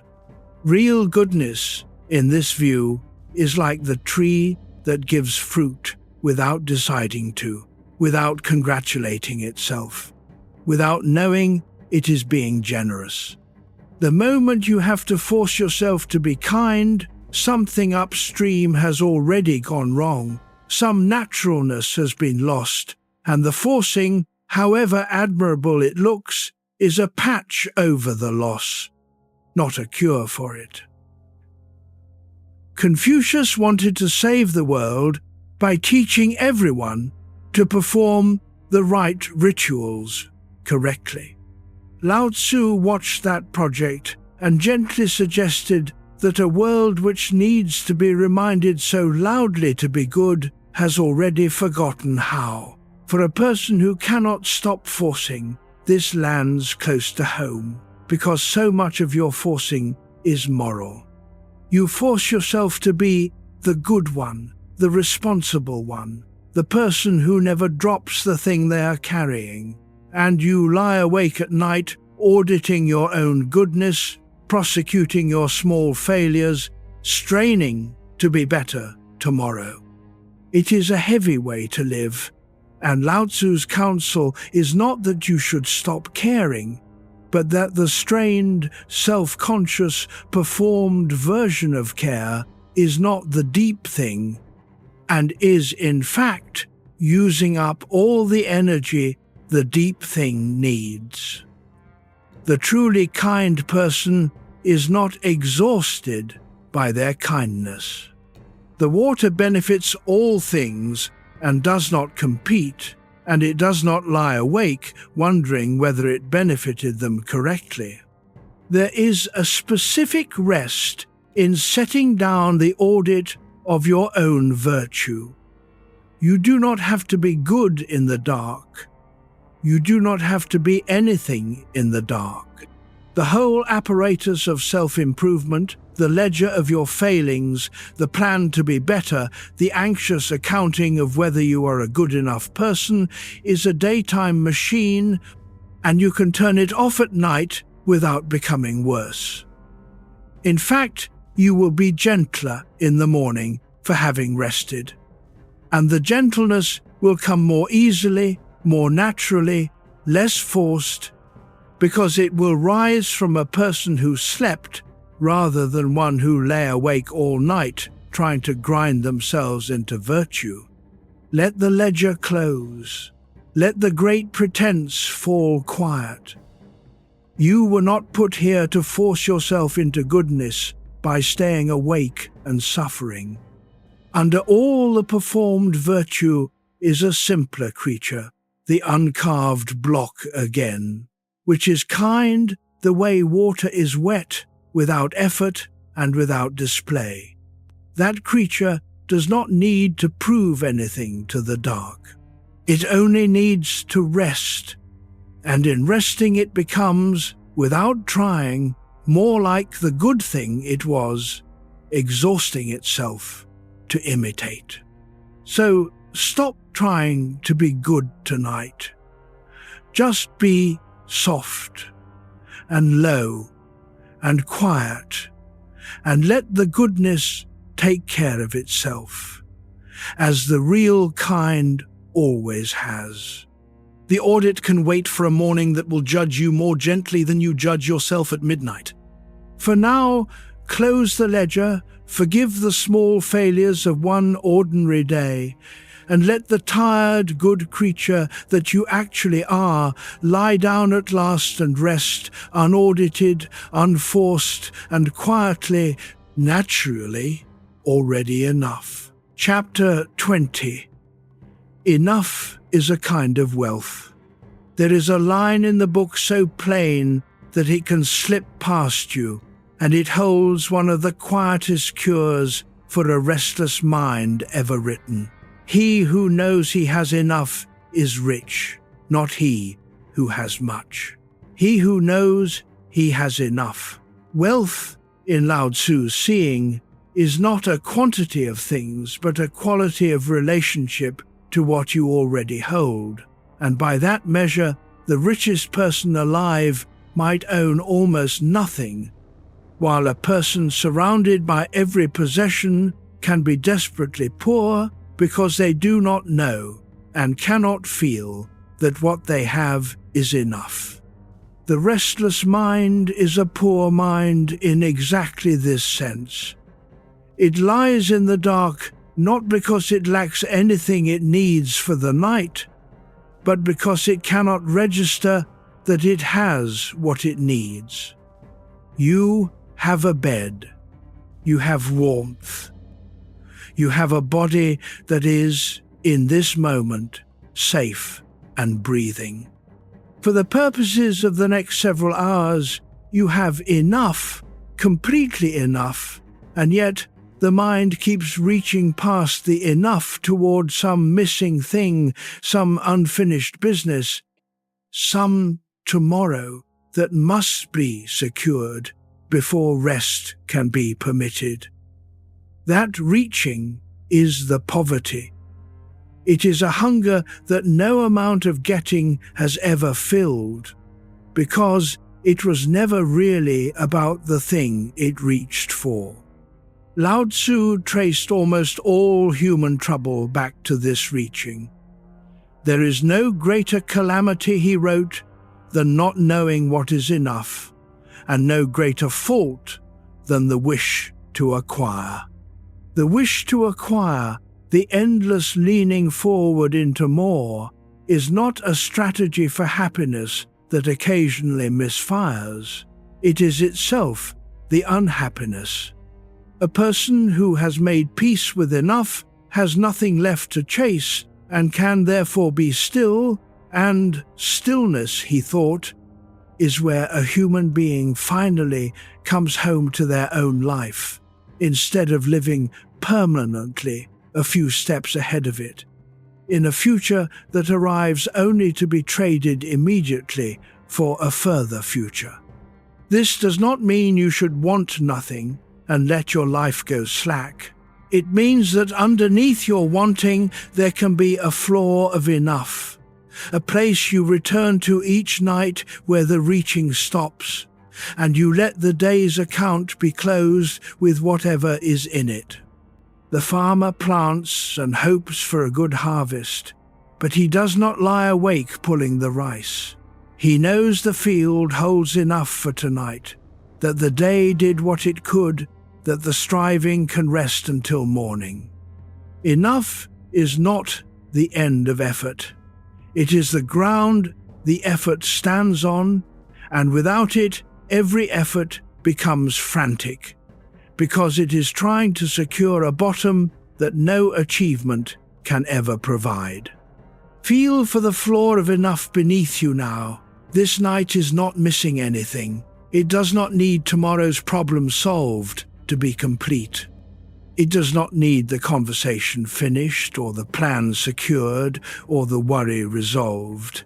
It is, exactly as it is, a sufficient night, a whole and quiet thing wanting nothing added. The mind may keep insisting that something is missing, that you cannot rest until you have secured one more thing, but that voice has been lying to you for years, and you can, just for tonight, decline to believe it.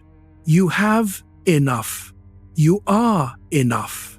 The reaching can stop. And when the reaching stops, notice what is already here, which the reaching kept you from ever touching. The weight of the blanket, the dark, which asks nothing of you. The slow tide of the breath coming and going with no help from you at all. These small, sufficient things were here the whole time, underneath the wanting, and they are, right now, more than enough to rest on. The rich person, Lao Tzu says, is the one who knows this. Be rich tonight. Know that you have enough, and let the knowing lower you, gently, all the way down. Chapter 21, The Man Who Chased the Horizon. Lao Tzu had a sharp eye for the way that more, past a certain point, becomes less, and he put it in a series of images that anyone in an age of endless stimulation will recognize better than his own contemporaries could. The 5 colors blind the eye, he wrote. The 5 tones deafen the ear. The 5 flavors dull the palate. Racing about and hunting madden the mind. He was describing overstimulation 25 centuries before the word existed, and he understood its cruel arithmetic. The more the senses are flooded, the less they can feel, until a person surrounded by intensity becomes numb and has to reach for still more intensity just to feel anything. And the reaching never ends and never satisfies. Picture a man who sets out walking toward the horizon, certain that just over there, At the bright edge where the land meets the sky, he will finally arrive somewhere complete. He walks all day. The horizon moves exactly as far as he does, staying always the same distance ahead, and at dusk he is exhausted, far from home and no nearer the edge than when he started, because the edge was never a place. It was the structure of his own looking, a line that recedes precisely as fast as you approach it. That is the shape of a life spent chasing more. The satisfaction is always just over there, one acquisition away, one achievement away, one solved problem away, and you walk toward it your whole life and it keeps its distance perfectly.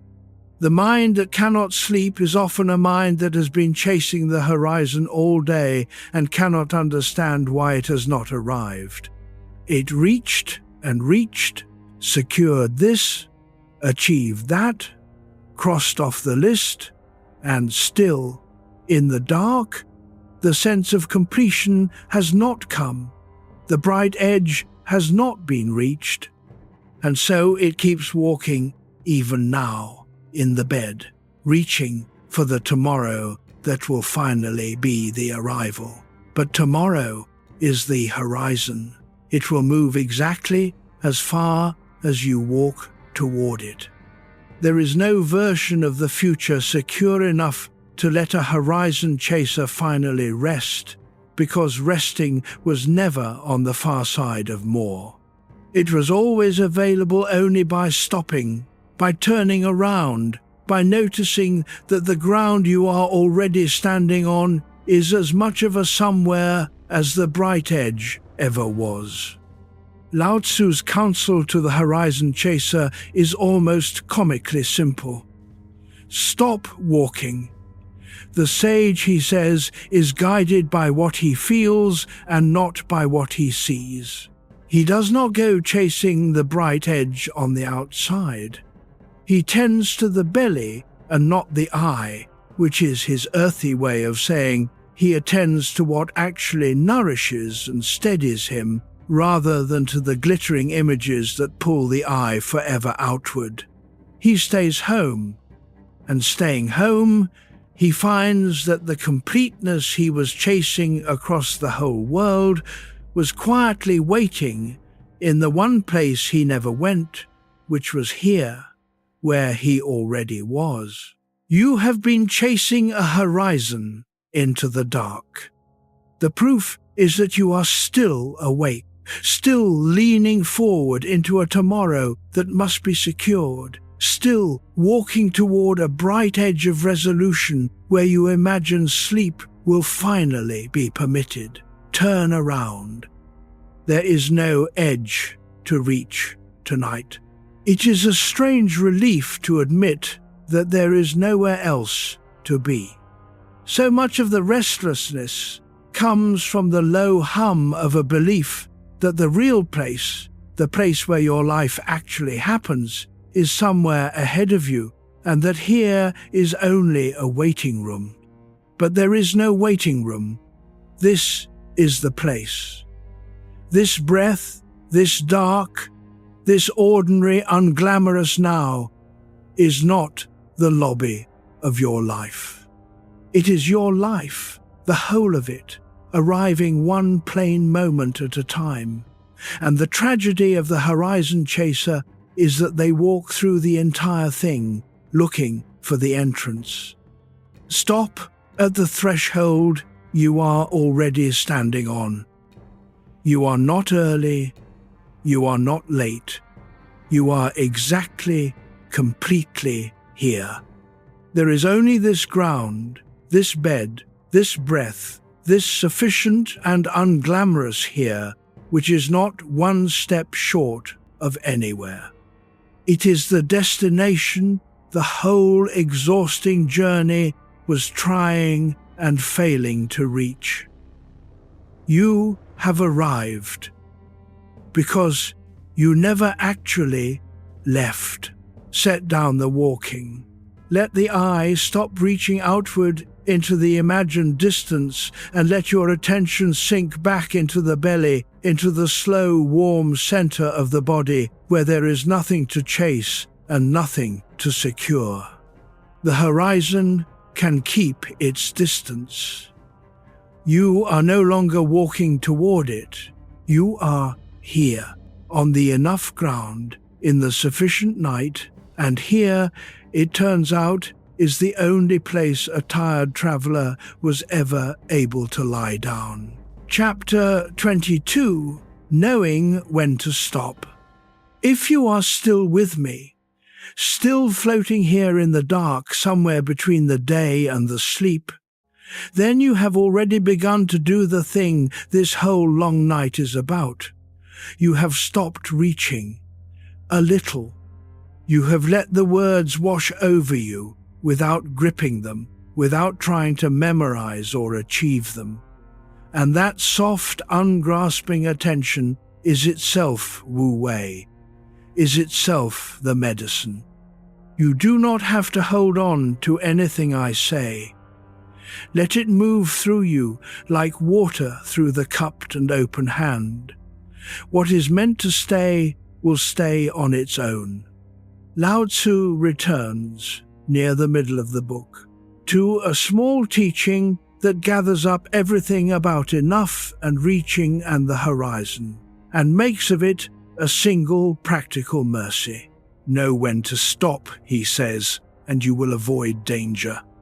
Knowing when to stop is a skill, maybe the central skill, and almost no one who cannot sleep has learned it, because the whole architecture of a driven life is built to never stop, to press always a little past the point of enough, to squeeze one more hour, one more effort, one more worry out of a day that was already complete.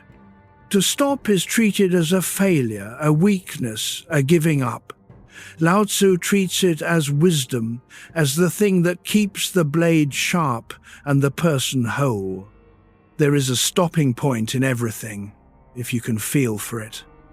There is a point where the meal is enough and one more bite is too much. A point where the work is done and one more revision only spoils it. A point where the conversation has said what it needed to and one more sentence undoes it. A point where the day is over and one more anxious thought only tears the field. The person who knows when to stop lives at the edge of enough and steps back from it in time, and so is never ruined by their own excess. The person who does not know how to stop pushes past every one of these points into the too much and pays for it most reliably at night when all the not stopping of the day comes due in the currency of sleeplessness. Tonight is a place to stop, not to give up, not to fail, but to practice the wisdom of the full stop, the deliberate setting down at the point of enough. The day has said what it needed to say. Pushing it further, replaying it, revising it, worrying it, is the one more bite that spoils the meal, the one more revision that ruins the work. You have reached the natural stopping point of the whole day, the place the entire arc of the light has been bending toward, and the wisest and strongest thing a person can do here, the thing Cookding and the swimmer and the water all do, is simply to stop. To let the day be as done as it already is. Feel how much of you wants to keep going even now, wants to squeeze one more round of thinking out of the dark, and feel that you do not have to obey it. You can know when to stop. You can reach the edge of the day and step gently back from it into rest, avoiding the only real danger of the night, which is the exhaustion of a mind that would not let itself arrive. You have arrived. This is the stopping place. Let the whole weight of that settle over you. Not one more thing tonight. Not one more push, one more check, one more turn of the same tired thought. The reaching that has run since morning can finally set itself down, here, at the natural end of the day, the way a walker at last sets down a heavy pack at the door of home. You are at the door. The pack is down. There is nothing further to carry into this room, and nothing further to do but step through into the quiet and lie down.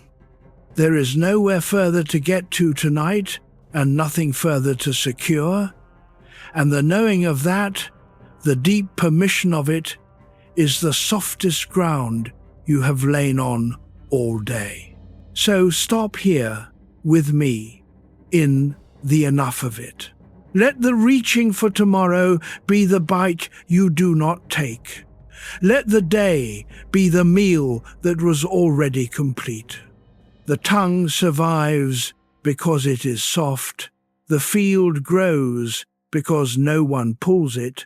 The blade lasts because it rests in the gaps, and the tired traveller sleeps because, at last, at the right hour, in the kind dark, they knew when to stop. Chapter 23, The Movement That Is Return.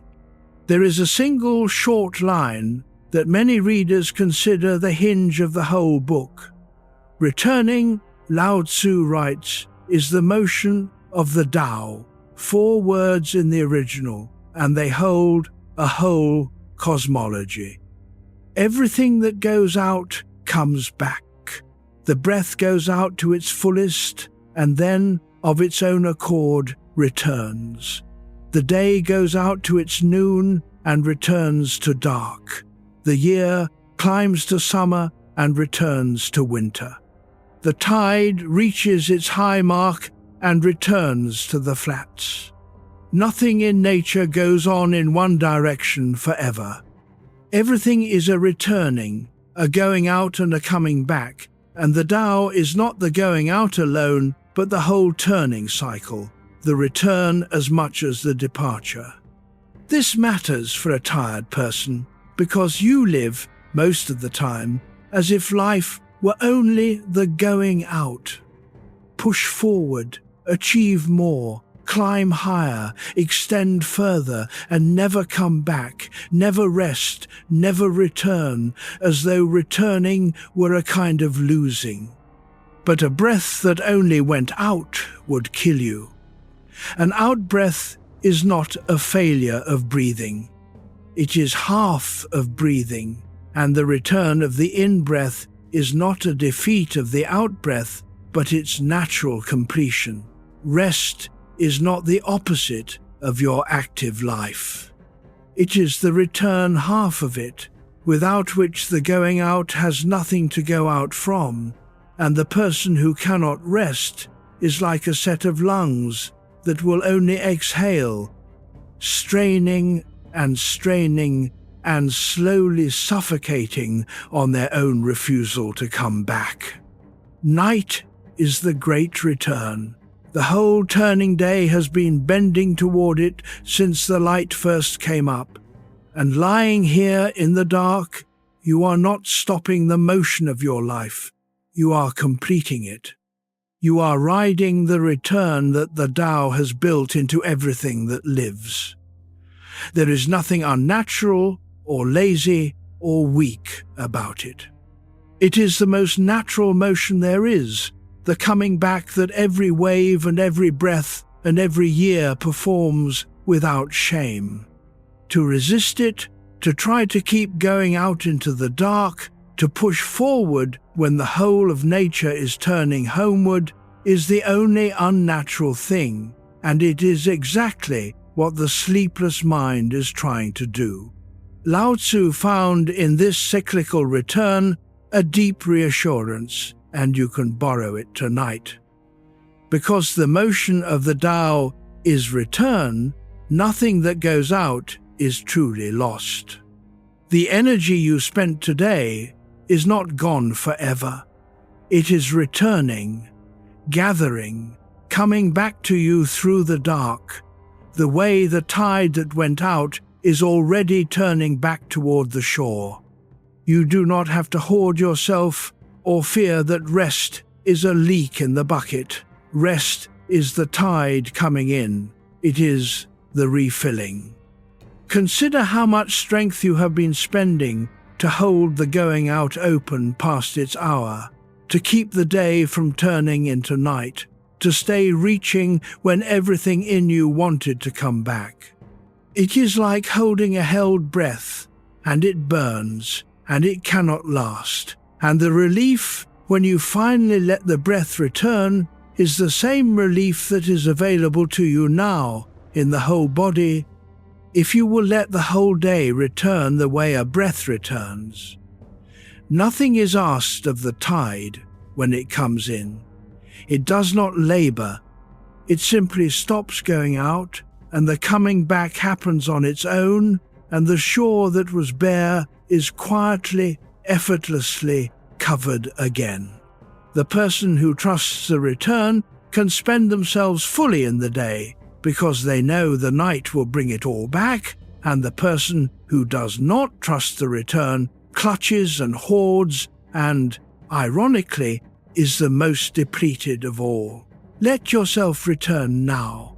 Feel the direction of the whole night, which is homeward, inward, downward, back. You are not going anywhere.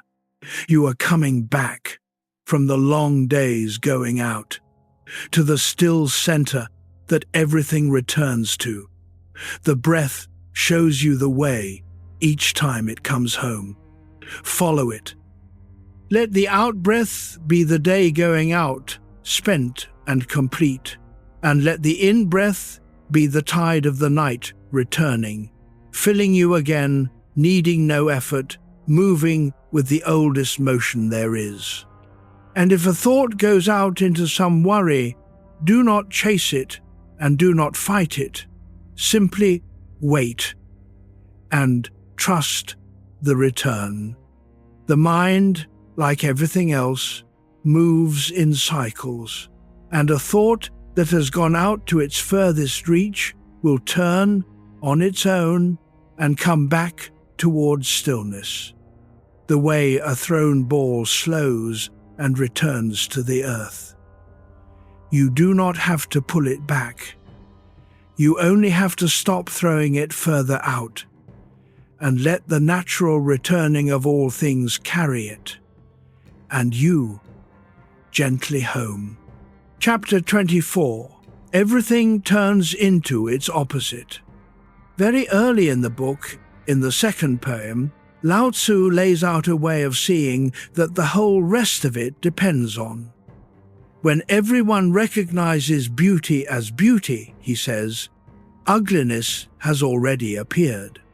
When everyone recognizes good as good, then there is not good.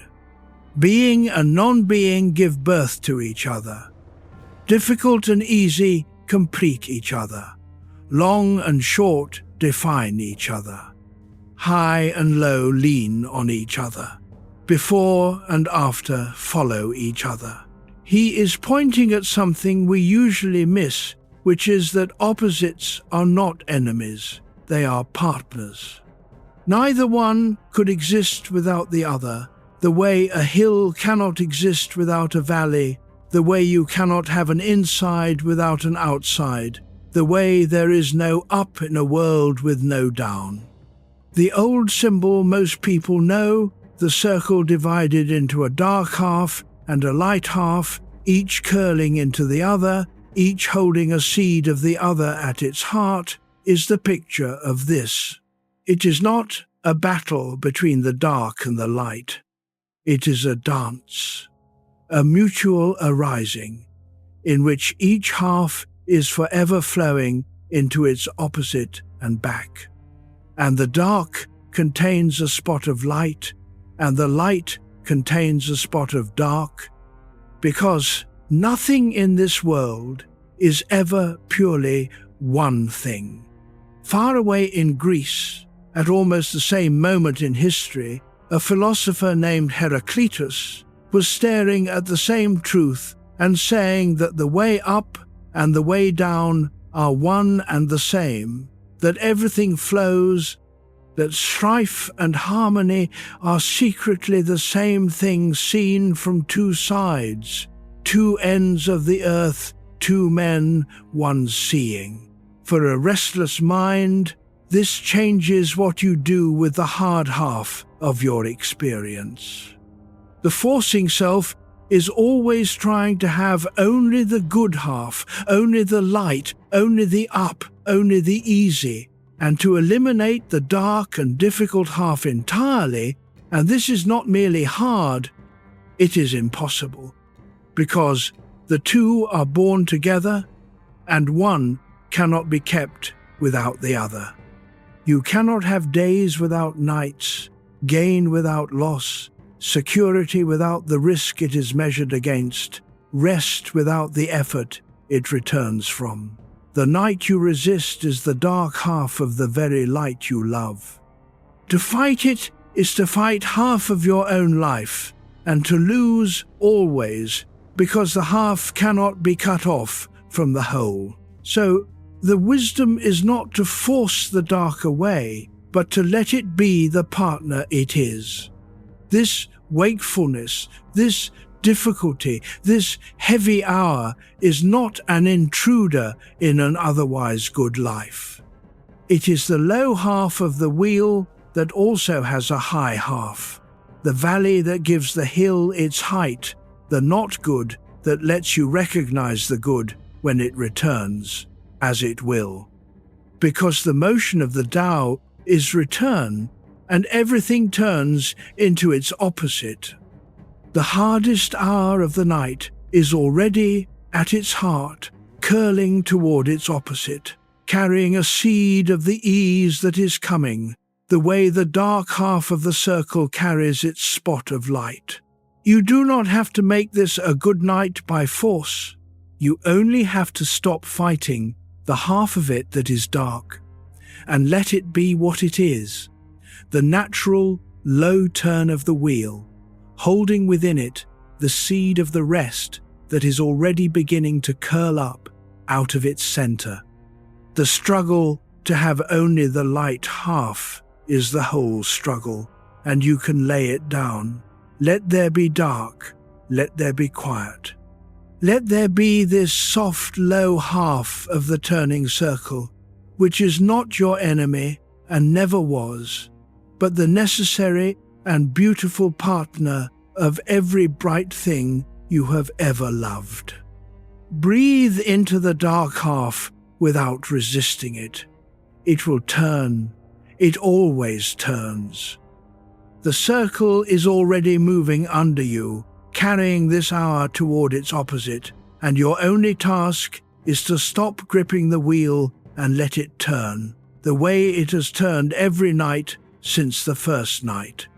From dark toward light, from effort toward rest, from the going out toward the long, sure, inevitable return.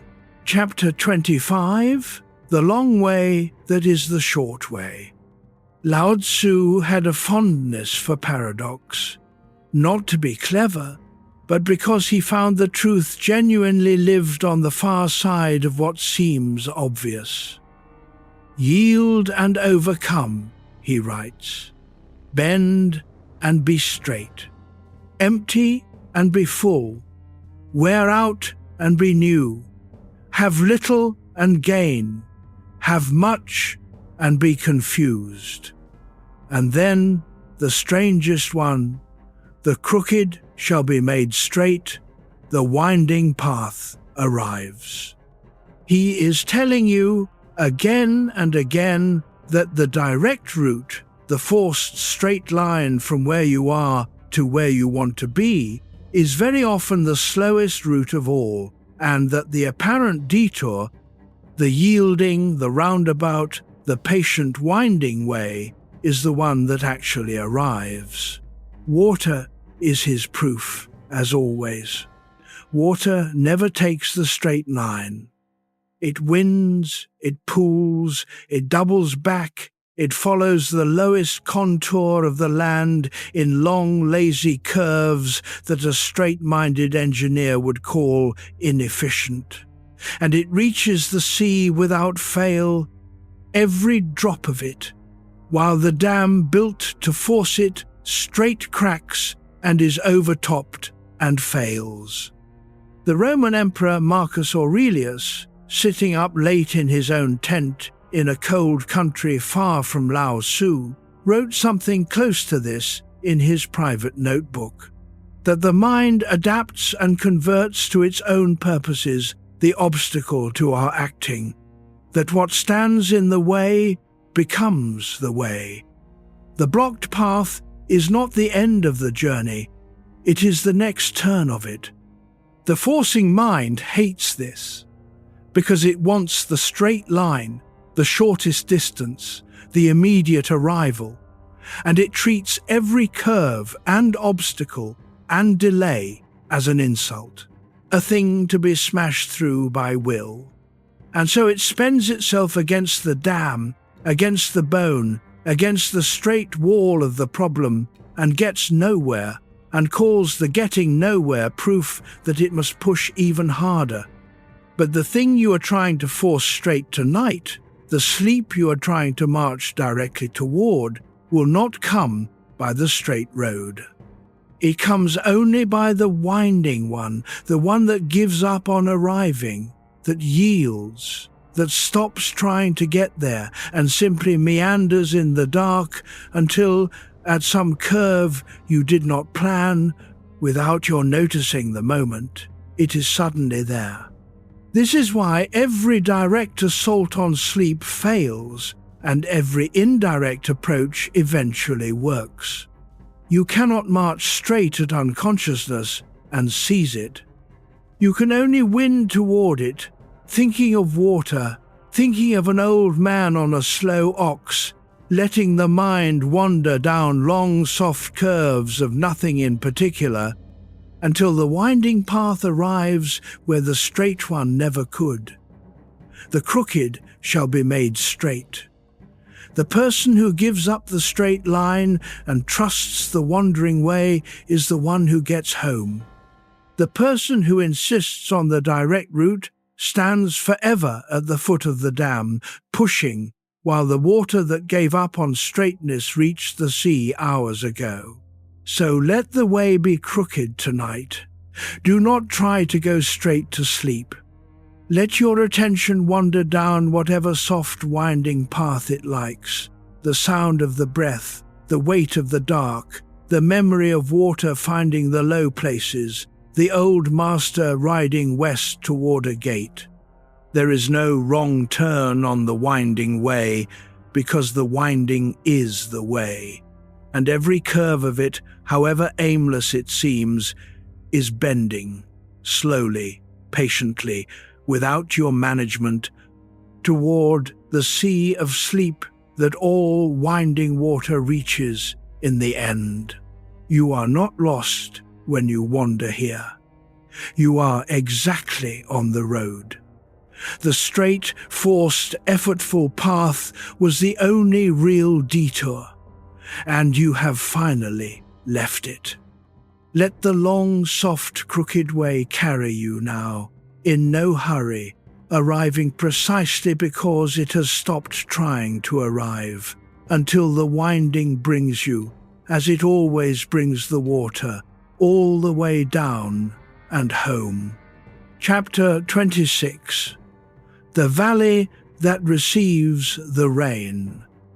Lao Tzu loved valleys the way he loved water, and for the same reason. The valley spirit never dies, he writes, in one of the book's most mysterious and beautiful lines. It is called The Mysterious Female, and the gateway of the mysterious female is the root of heaven and earth.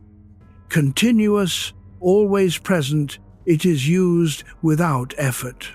He is reaching, with these images, for the receptive principle in things, the low, open, hollow, yielding quality that receives and holds and gives rise to everything, and he calls it female, not to divide the world by gender, but to name a power our world has always undervalued. The power of the one who receives rather than the one who forces. Think about what a valley actually does. It does nothing. It does not climb, does not assert, does not reach up like a mountain to be seen. It simply lies low and open, and because it lies low and open, everything comes to it. The rain runs down into the valley. The rivers gather there. The soil is richest there. The valley is the most fertile place in any landscape, precisely because it is the lowest and most receptive, because it does not compete for height but consents to be the place things flow toward. The mountain is impressive and barren. The valley is humble and full of life. We are taught to admire the mountain and to pity the valley, and the whole of the old man's wisdom is a patient reversal of that lesson. The mountain is what you have been trying to be all your life, and it is why you are tired. It costs everything to hold a peak. You must be always rising, always visible, always braced against the wind that is strongest, exactly where you have worked so hard to stand. The valley costs nothing. It does not hold itself up. It simply rests in being low and receives, and is the greenest and most living place for miles. Come down off the mountain of yourself tonight, into the green, low valley, where the living happens and the striving finally ends. Lao Tzu asks you to consider that fullness of life belongs to the receptive and not to the striving. The forcing mind is all mountain. It reaches up, asserts, holds a position, competes for height, and it wonders, up there on its cold, windy peak, why it feels so barren, so alone, so exhausted. It has forgotten how to be a valley. It has forgotten that receiving is not weakness, that lying low and open is not defeat, that the capacity to let things come to you and to hold them without grasping is one of the great powers, maybe the deepest one, the one Lao Tzu calls the root of heaven and earth. You cannot receive rest on a mountaintop of striving. Rest is rain, and rain runs down, and only the valley, only the low, open, receptive place ever gets watered. To sleep is to become a valley. It is to stop reaching up and let yourself sink low and open, to stop asserting and simply receive, to let the rest run down into you the way rain runs down into the hollow of the land. You do not have to make the rest. The valley does not make the rain. It only provides the low openness that the rain naturally flows toward, and the rain does the rest. Your task tonight is not to produce sleep by effort. It is to become receptive enough, low and open and unstriving enough that the sleep which is always falling somewhere can finally find the hollow of you and gather there. So let yourself descend. Let go of the mountain, the held position, the reaching height, and sink toward the valley floor of yourself, the low, soft, open place that asks for nothing and receives everything. Feel your body grow heavy and low against the bed, which is the posture of the valley, the shape of the receptive, the oldest and most fertile shape there is. You are not failing to climb. You are succeeding at descending, which is the harder and rarer art, and the one that gets watered. The valley spirit never dies, the old man said. That low receptive place in you never died either, however long you have lived up on the mountain of striving. It is still there, still open, still waiting. And the moment you stop reaching up and consent to sink toward it, the rest begins to gather, effortlessly, the way water has always gathered in the low places that the proud disdain and the wise become. Sink into the valley of the night now, and let the rain of sleep find the hollow of you and pool there, needing no effort, asking no strain, filling the low, open, receptive place that was always the most alive part of you. Chapter 27. The Strength of Yielding.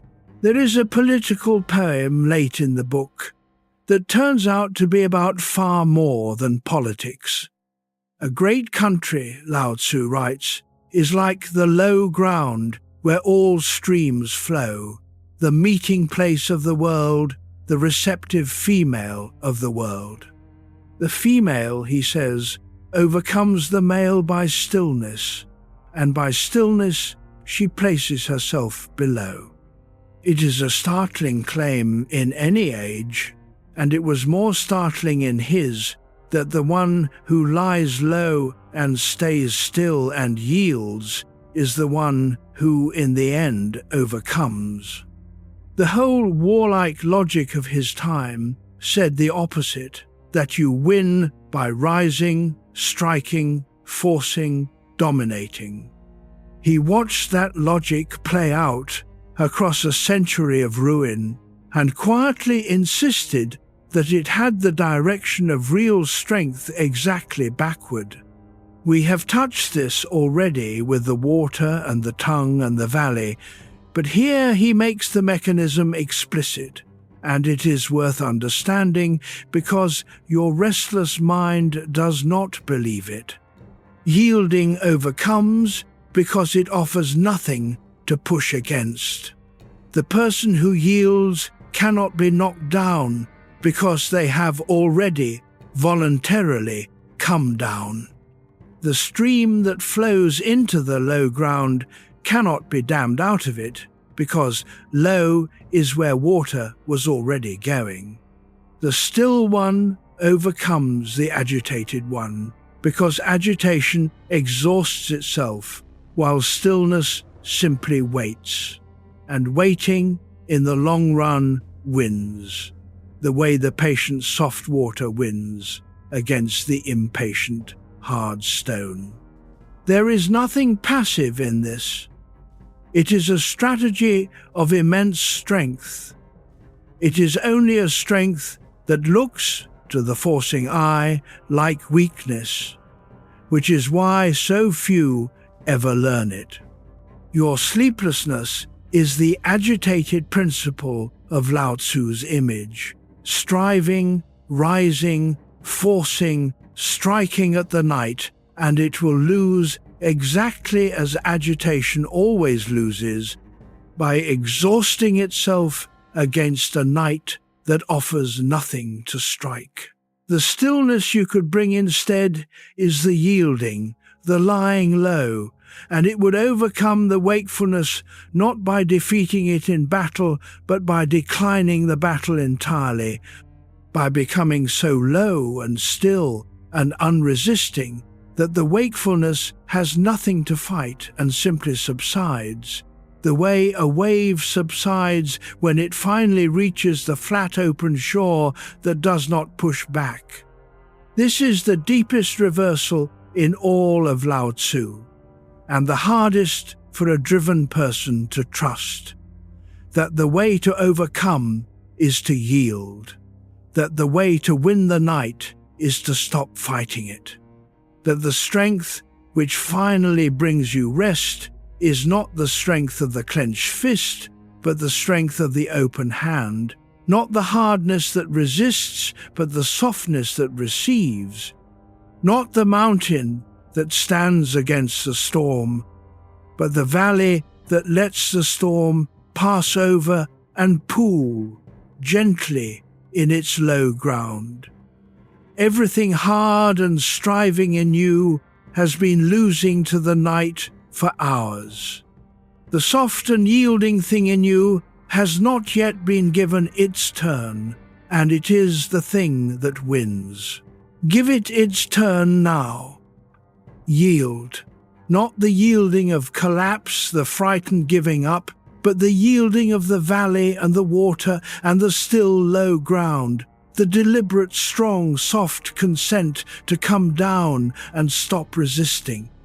Let your body yield its weight completely to the bed. Let your mind yield its grip completely on the day. Place yourself below, as the old man said, below the worry, below the striving, below even the wish to sleep, in the lowest, stillest ground there is, and let the whole agitated night flow down into you and grow quiet. You overcome the night by ceasing to fight it. You win by yielding.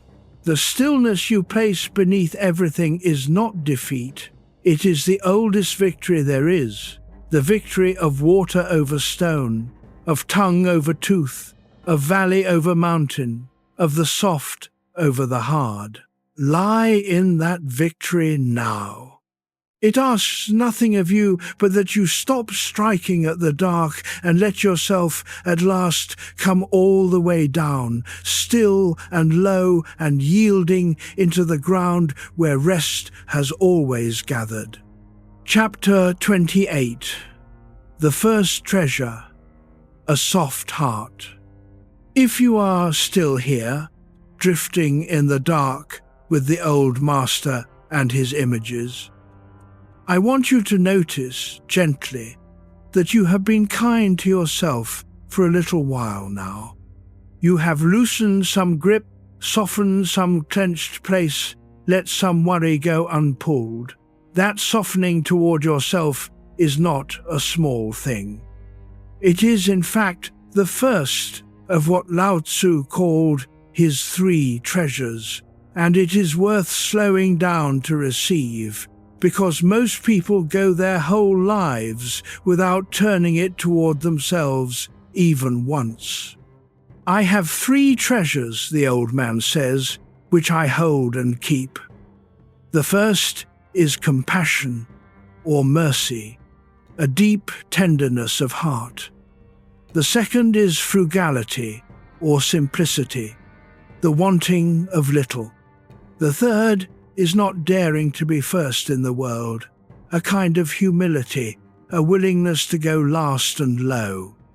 These 3, he says, are the ground of everything else he teaches, and the first of them, the tender heart, he calls the most important, because from compassion, he says, comes courage. It sounds backward until you have lived it. The bravest people are not the hardest. They are the ones with the softest hearts, because a soft heart has something worth being brave for, and a hard one has only itself to protect.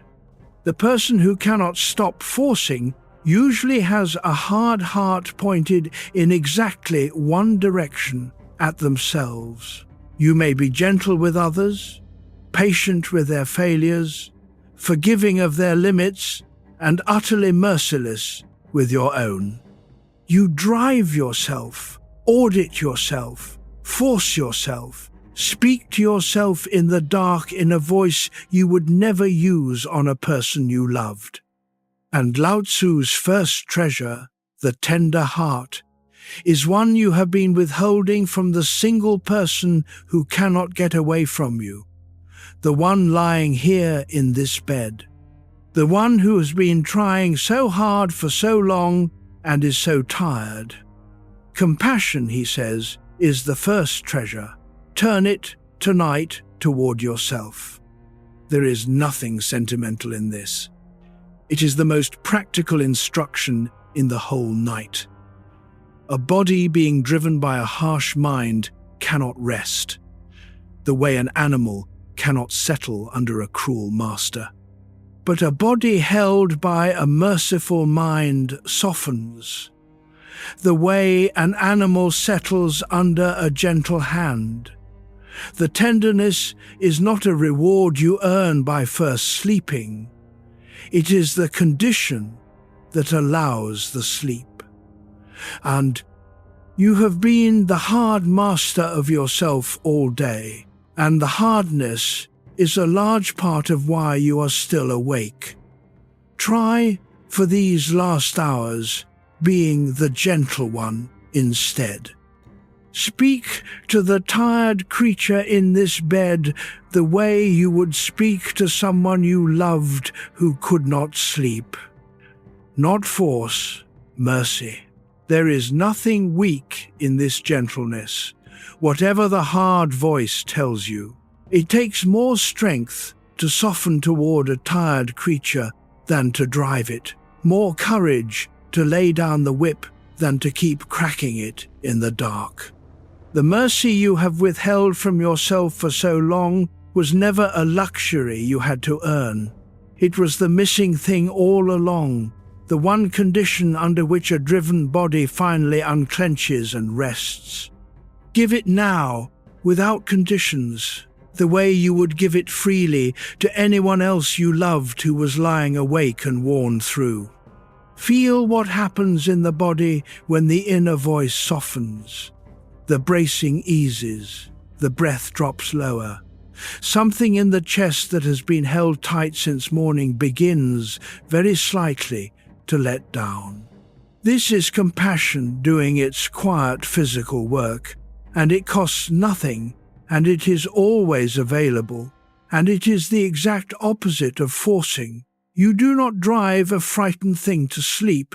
You reassure it. You lay a gentle hand on it. You tell it, truly, that it has done enough, that it is safe now, that it can let go, and you mean it, and the meaning is the medicine. Lay that gentle hand on yourself now. You have carried a great deal. You have tried so hard, for so long, at so many things, and much of the trying was love, however harsh it became. The tiredness in you is honorable. It is the tiredness of someone who cared, who showed up, who forced themselves through more than anyone saw. That person deserves not one more push, but a deep mercy, and you are the only one positioned to give it. Give it. Let the first treasure, the soft heart, turn at last toward the one who has needed it most and received it least, and in that mercy rest. Chapter 29. The second treasure, wanting little. The second of the old man's three treasures is usually translated as frugality, though the word reaches wider than money. It is the wanting of little, the art of simplicity, the deliberate choosing of less. In an age that measures a life by how much it accumulates, this sounds at first like mere thrift, a dull virtue, but Lao Tzu meant something spacious and freeing by it.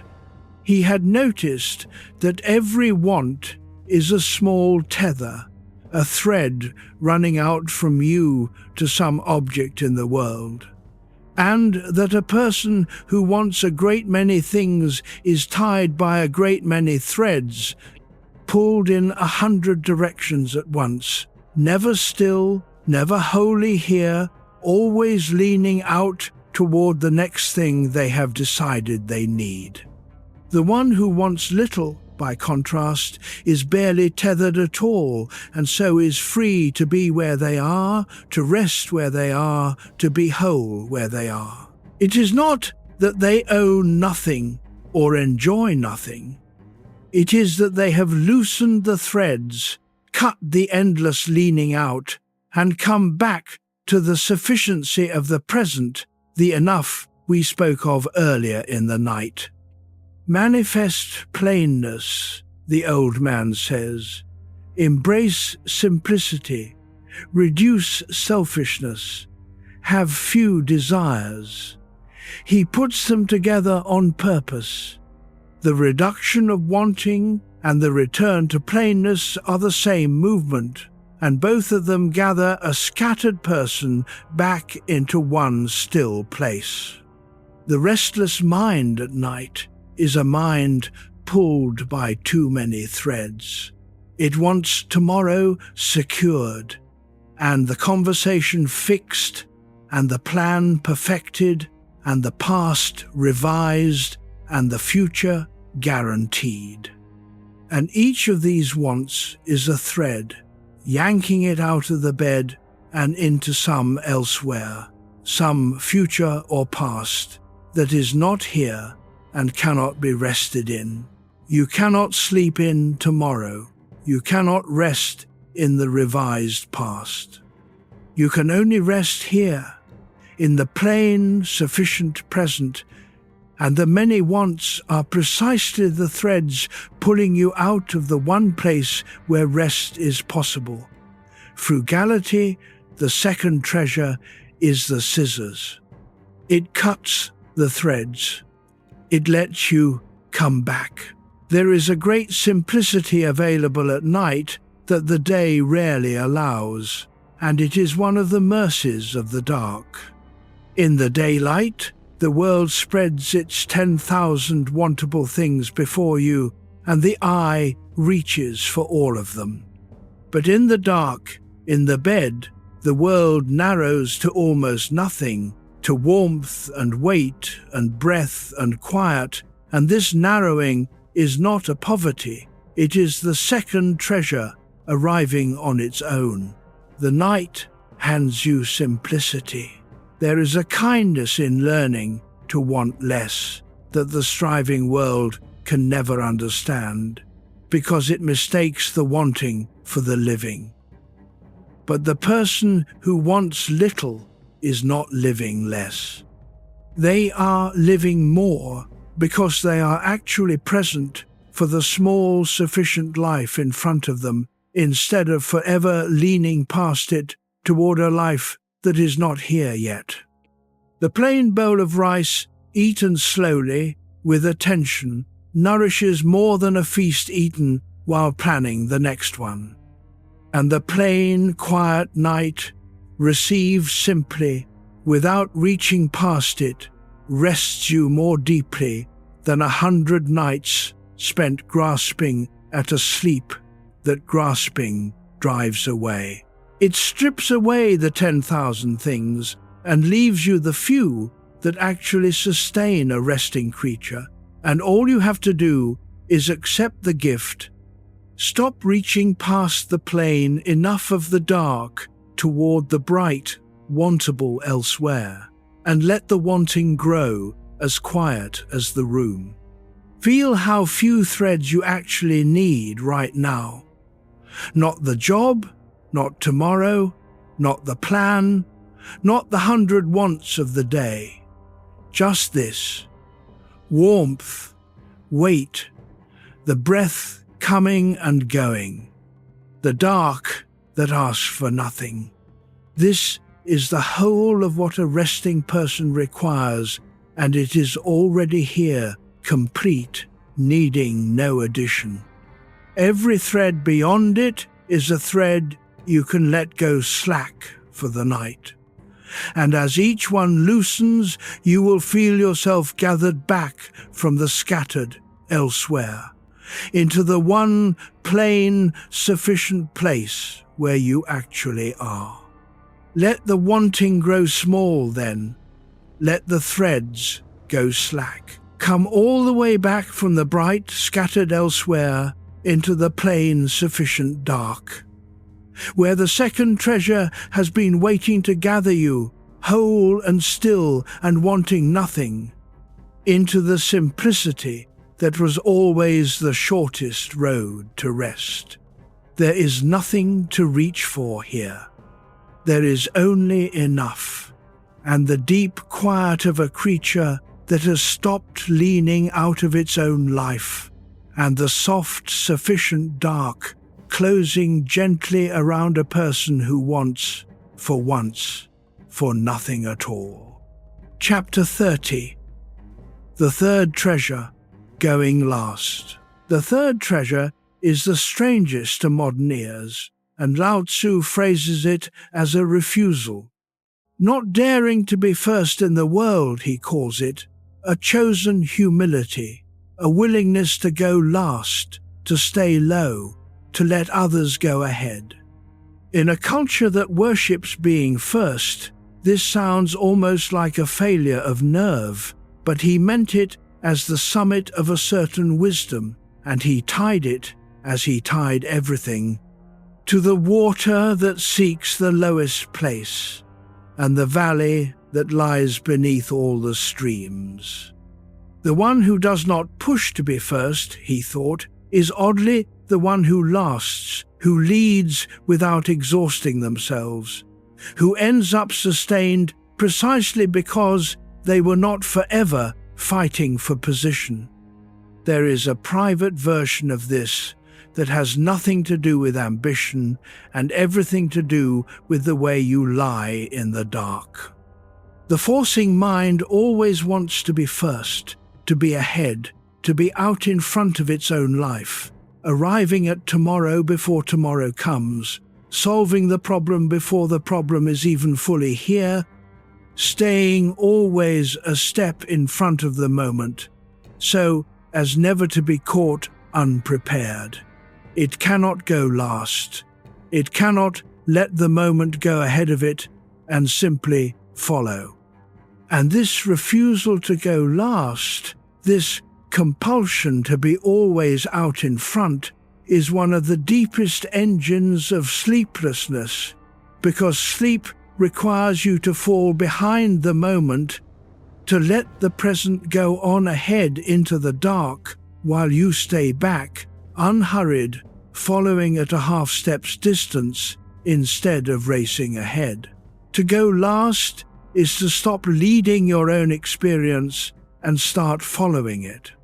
It is to let the night go first, to let it unfold at its own pace toward its own morning, and to come along behind it, trusting it to know the way, instead of running ahead trying to reach a rest that only exists further back, in the falling behind, in the letting go of the lead.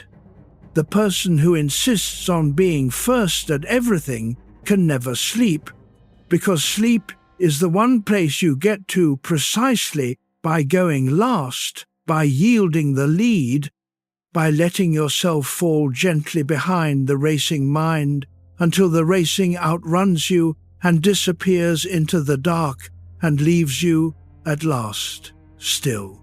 Lao Tzu promised something to the one who dares to go last, and it is a paradox like all his promises.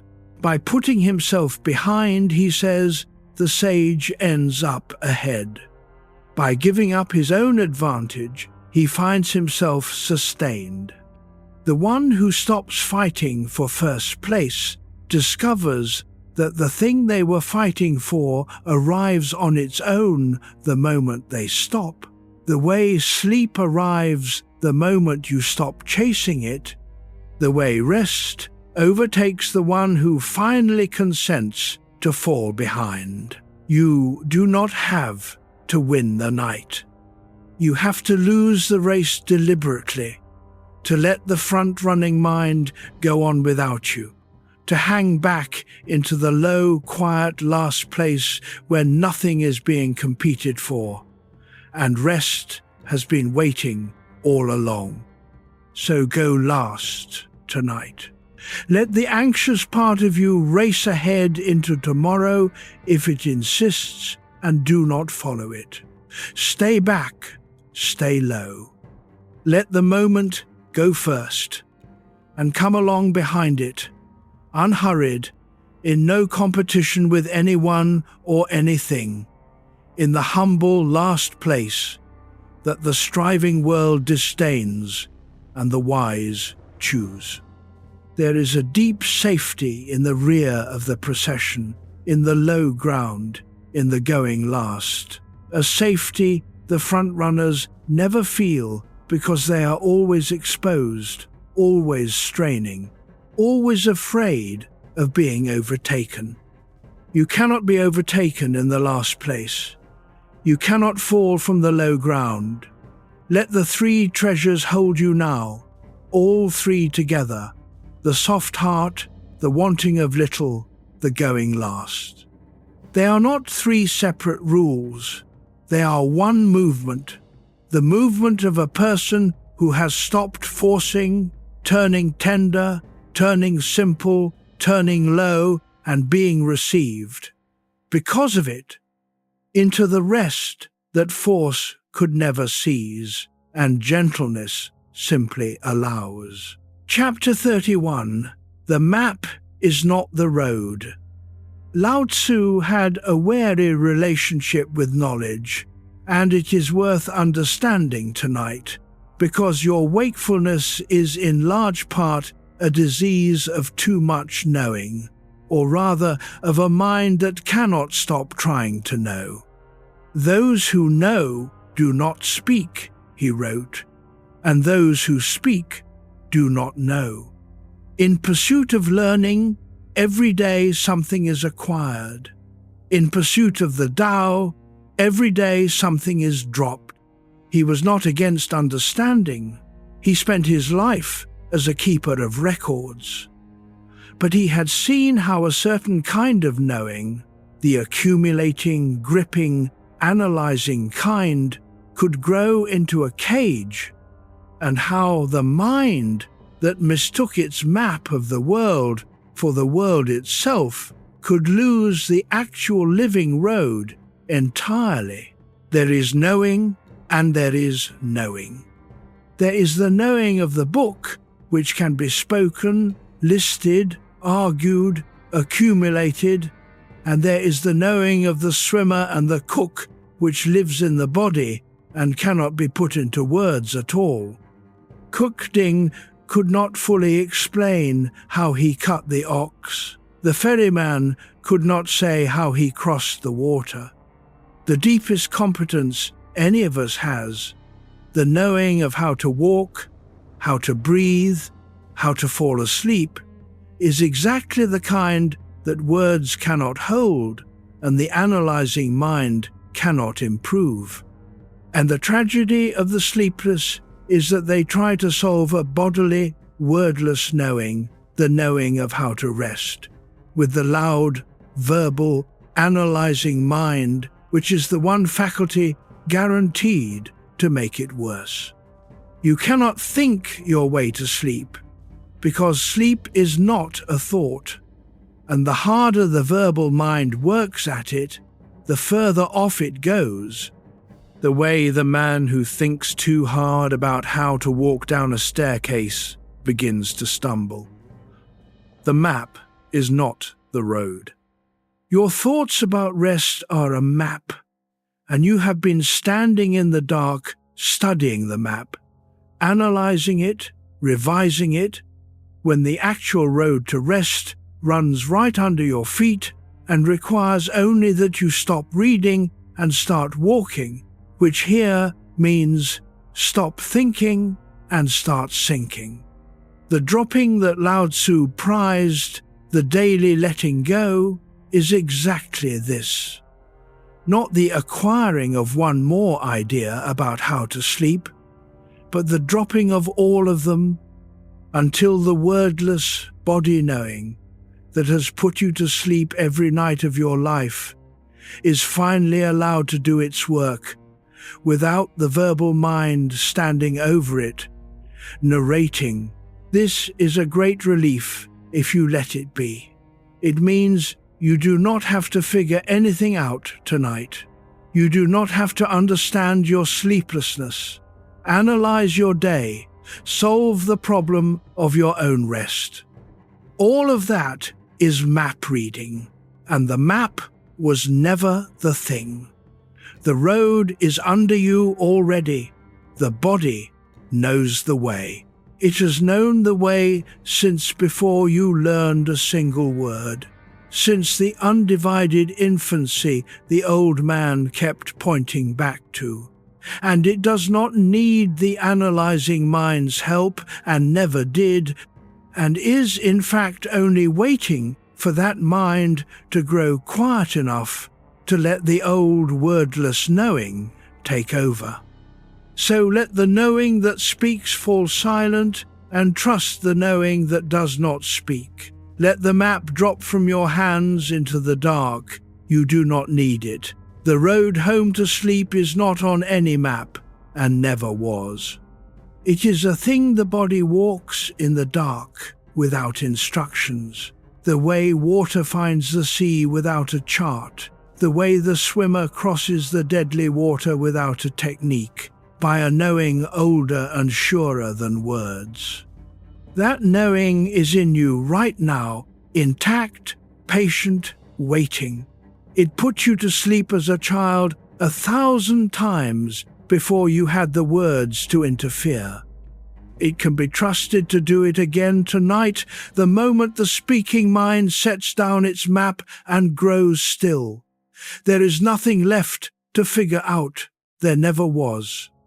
Grow quiet and let the wordless knowing rise, and let it walk you home along a road no map ever held, toward the deep and wordless rest that was always the body's own to give. Chapter 32. What knowledge cannot reach. There is a line in the book that turns knowing itself inside out. To know that you do not know is best, Lao Tzu says. To not know that you do not know is a sickness. He is drawing a distinction that the analyzing mind hates and the resting mind needs. There is a false knowing that fills every gap with a confident answer, that cannot bear a mystery, that must have an explanation for everything before it can be at ease. And this false knowing is exhausting, because the world is mostly mystery, and the effort to paper over all of it never ends. And there is a truer knowing, humbler and roomier, that can rest in not knowing, that can let the unexplained remain unexplained, that finds in the mystery not a threat but a kind of spaciousness. The old man stood before the deepest things with open hands. Deep and still, he says of the Tao, I do not know whose child it is. It seems to have been here before the gods. He did not rush to fill that not knowing with a doctrine. He let it stand, vast and unnamed, and he found peace there rather than anxiety, because he had given up the exhausting project of understanding everything and had learned to dwell restfully in the enormous portion of reality that no one understands. This is not ignorance. It is a higher relationship to the unknown, one that stops fighting it and starts resting in it. The way you might stop trying to see to the bottom of a deep, clear lake and simply float on its surface, held by the very depth you cannot fathom. Your wakefulness feeds on the false knowing, the kind that must have everything settled. It lies in the dark and cannot bear the open questions. What will tomorrow bring, and how will the thing turn out, and what does it mean, and what should you have done? And the mind races to close every one of these, to know the unknowable future, to settle the unsettled past. And of course it cannot, because these things are genuinely not knowable tonight, and the effort to know them anyway is like trying to grasp water or see to the bottom of the lake, an exhaustion with no possible success.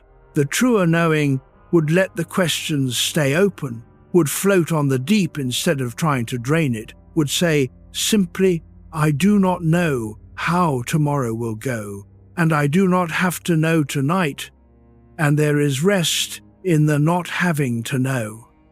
Consider how much of what troubles you in the dark is simply the refusal to not know. You do not know if the decision was right. You do not know how the person will respond. You do not know what the future holds. None of this is knowable now, and the wise relationship to it is not to force a false answer, but to let the not knowing be, to rest in it, to float. There is a great softness in giving up the demand to understand. The whole clenched apparatus of the analyzing mind, which has been trying all day to nail down a reality that will not hold still for it, can finally loosen because you have stopped asking it to do the impossible. You do not have to solve the night. You do not have to know how anything turns out. You can let the 10,000 open questions float around you in the dark, unanswered, unthreatening, like distant stars you are not required to reach, and rest in the middle of them, held by a mystery too large to master, and, for that very reason, safe to sink into. Sink into it now. You are floating on a depth you cannot see the bottom of, and the depth is holding you, exactly as the deep, clear water holds the one who stops thrashing and lies back. You do not have to fathom it. You only have to float, to let the unknowable remain unknown, to rest your whole weight on the vast, quiet mystery that was here before the gods and will be here long after this small night. And that asks nothing of you now, but that you stop trying to understand it and let it hold you. You are allowed to not know. You are allowed to lie down in the middle of a mystery you will never master, and simply rest there, held while the stars of all your open questions wheel slowly overhead, unreached and unthreatening, and the depth beneath you keeps you effortlessly safe. Chapter 33. The Silence Between the Words. Lao Tzu prized silence the way other teachers prize speech, and the whole architecture of his book, its gaps, its compression, its refusal to explain, is built to leave room for the quiet he thought was the real teacher. Attain the utmost emptiness, he writes. Hold fast to stillness. The 10,000 things rise and flourish, and then each returns again to its root. Returning to the root is called stillness. Stillness is called returning to life.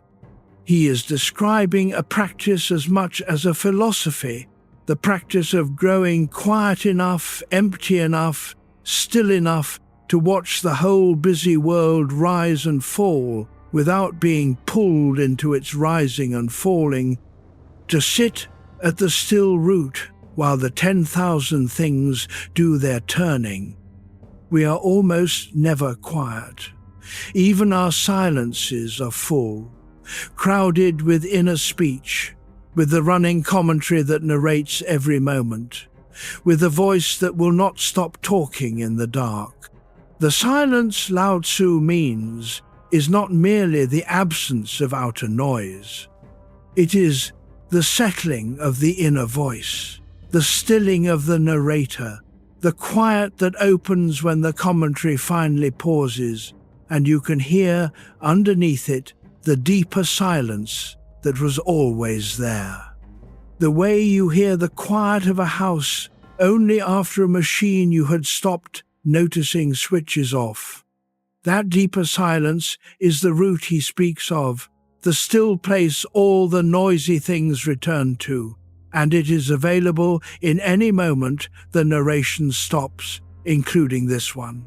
The mind that cannot sleep is a mind whose narrator will not stop. It talks and talks in the dark, describing, rehearsing, worrying, planning. And the talking is so constant that you may not even experience it as a choice, may feel it as simply the texture of being awake. But the narration is not you. It is a machine that runs, and like any machine it can idle and go quiet. And the you that remains when it quiets is not diminished but revealed, the still root beneath the 10,000 talking things. You do not have to force the narrator to stop. Forcing is just more narration. You have only to stop feeding it, to stop answering it, to let it talk into a silence that no longer replies until it runs down for lack of response, the way a fire goes out for lack of fuel. Listen now, underneath the words. Even as these sentences move through the dark, there is a silence around them and beneath them, a quiet that the words float on, and you can let your attention rest on that silence rather than on the words. The space between one sentence and the next. The quiet under the sound. The stillness that was here before I began speaking and will be here after I stop. That silence is the route Lao Tzu points to, the still place, and it is not somewhere you have to travel to. It is underneath everything right now, and the only thing that hides it is the noise you keep adding. And the moment you stop adding noise, it is simply there, vast and quiet and deeply restful. Return to that root. Let the 10,000 things of the day rise and flourish and return, and do not follow them, do not narrate them, do not chase them out into their turning. Stay at the still root and watch them go, the way you might sit by a window and watch weather pass, unmoved, at rest, the storms and the clearings, all drifting by while you remain in the quiet center. Returning to the root is called stillness, the old man said, and stillness is called returning to life. And there is a life in this deep quiet that all the noise of the day was drowning. Grow quiet enough to feel it. This is the quiet at the center of everything he taught, the still point the whole book keeps circling back toward. Not a technique, not a doctrine, not a thing to be achieved, but a silence that was always underneath the noise, waiting the way the deep of the sea is always under the waves, however wildly they toss on the surface. You do not have to make the silence. You only have to stop making the noise, and there it is, vast and old and calm, the still root that was holding up all the turning things, ready to receive you the moment you stop adding to the din. Let the inner voice run down into the silence that no longer answers it. In that silence, there is nothing to do and nothing to say and nothing to solve.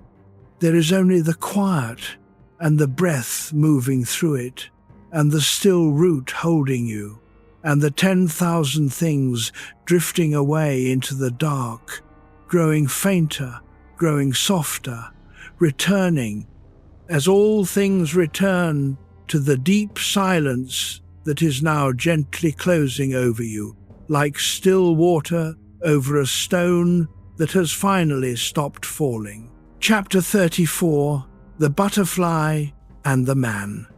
Zhuangzi, the storyteller of this tradition, left behind one small tale that has floated through 23 centuries and settled into the mind of nearly everyone who has ever heard it.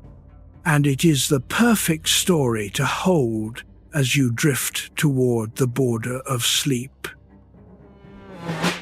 Because it is a story about that very border. Once, Zhuangzi wrote, I dreamed I was a butterfly, fluttering here and there, in all ways a butterfly. I was conscious only of following my fancy as a butterfly, and unaware that I was a man. Suddenly I awoke, and there I was, solidly and unmistakably myself again. And now I do not know whether I was then a man dreaming I was a butterfly, or whether I am now a butterfly dreaming I am a man. He does not solve the riddle, and that is the point. He leaves you suspended in it, in the soft uncertainty of the boundary between the dreamer and the dream, and, rather than finding this frightening, he finds it delightful, freeing, even funny. Between a man and a butterfly, he says, there must be some distinction. But the transition is what he calls the transformation of things, and he lets it stay a mystery, a gentle, unresolved wonder, without the anxious need to nail down which side is real. There is a whole way of being in that shrug, a willingness to float across the borders of things, to let the categories blur at the edges, to not require, at every moment, a hard certainty about exactly what is real and what is dream. You are near such a border yourself right now, the soft blurring edge between waking and sleep, and Zhuangzi's story is a permission slip for crossing it without fear. In a little while, if you let it happen, the categories will begin to loosen, the way they always do at the edge of sleep. A thought will drift and become an image. An image will drift and become a small, strange scene that follows a logic you would question if you were fully awake, but you will not question it because you will already be halfway into the country where a man can be a butterfly and a butterfly a man, and no one has to decide which. That loosening is not a loss of your mind. It is the natural transformation of things, the mind doing exactly what it is supposed to do at this hour, softening its hard borders, letting the day dissolve into the dream.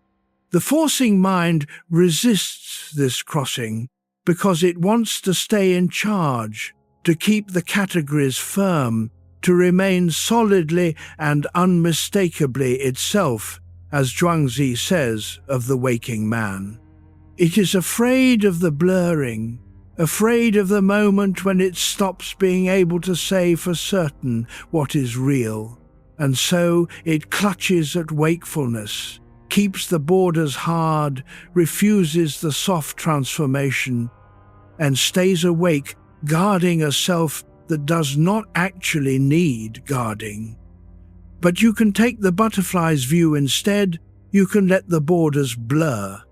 You can float toward the edge where the dreamer and the dream trade places, and find it not a danger but a delight, the softest and strangest freedom there is, the freedom of a mind loosening its grip on what is real enough to let the dream begin.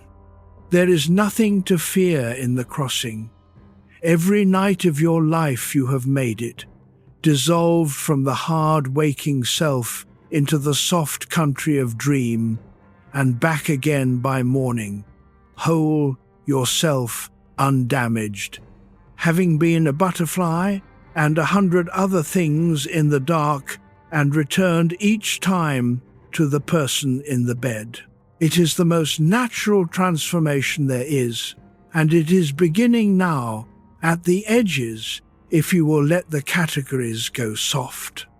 You may even feel the first small signs of it if you are gentle enough to notice without grabbing, a word that arrives slightly wrong, slightly dreamlike, a picture that forms unbidden behind the eyes and drifts before you can question it.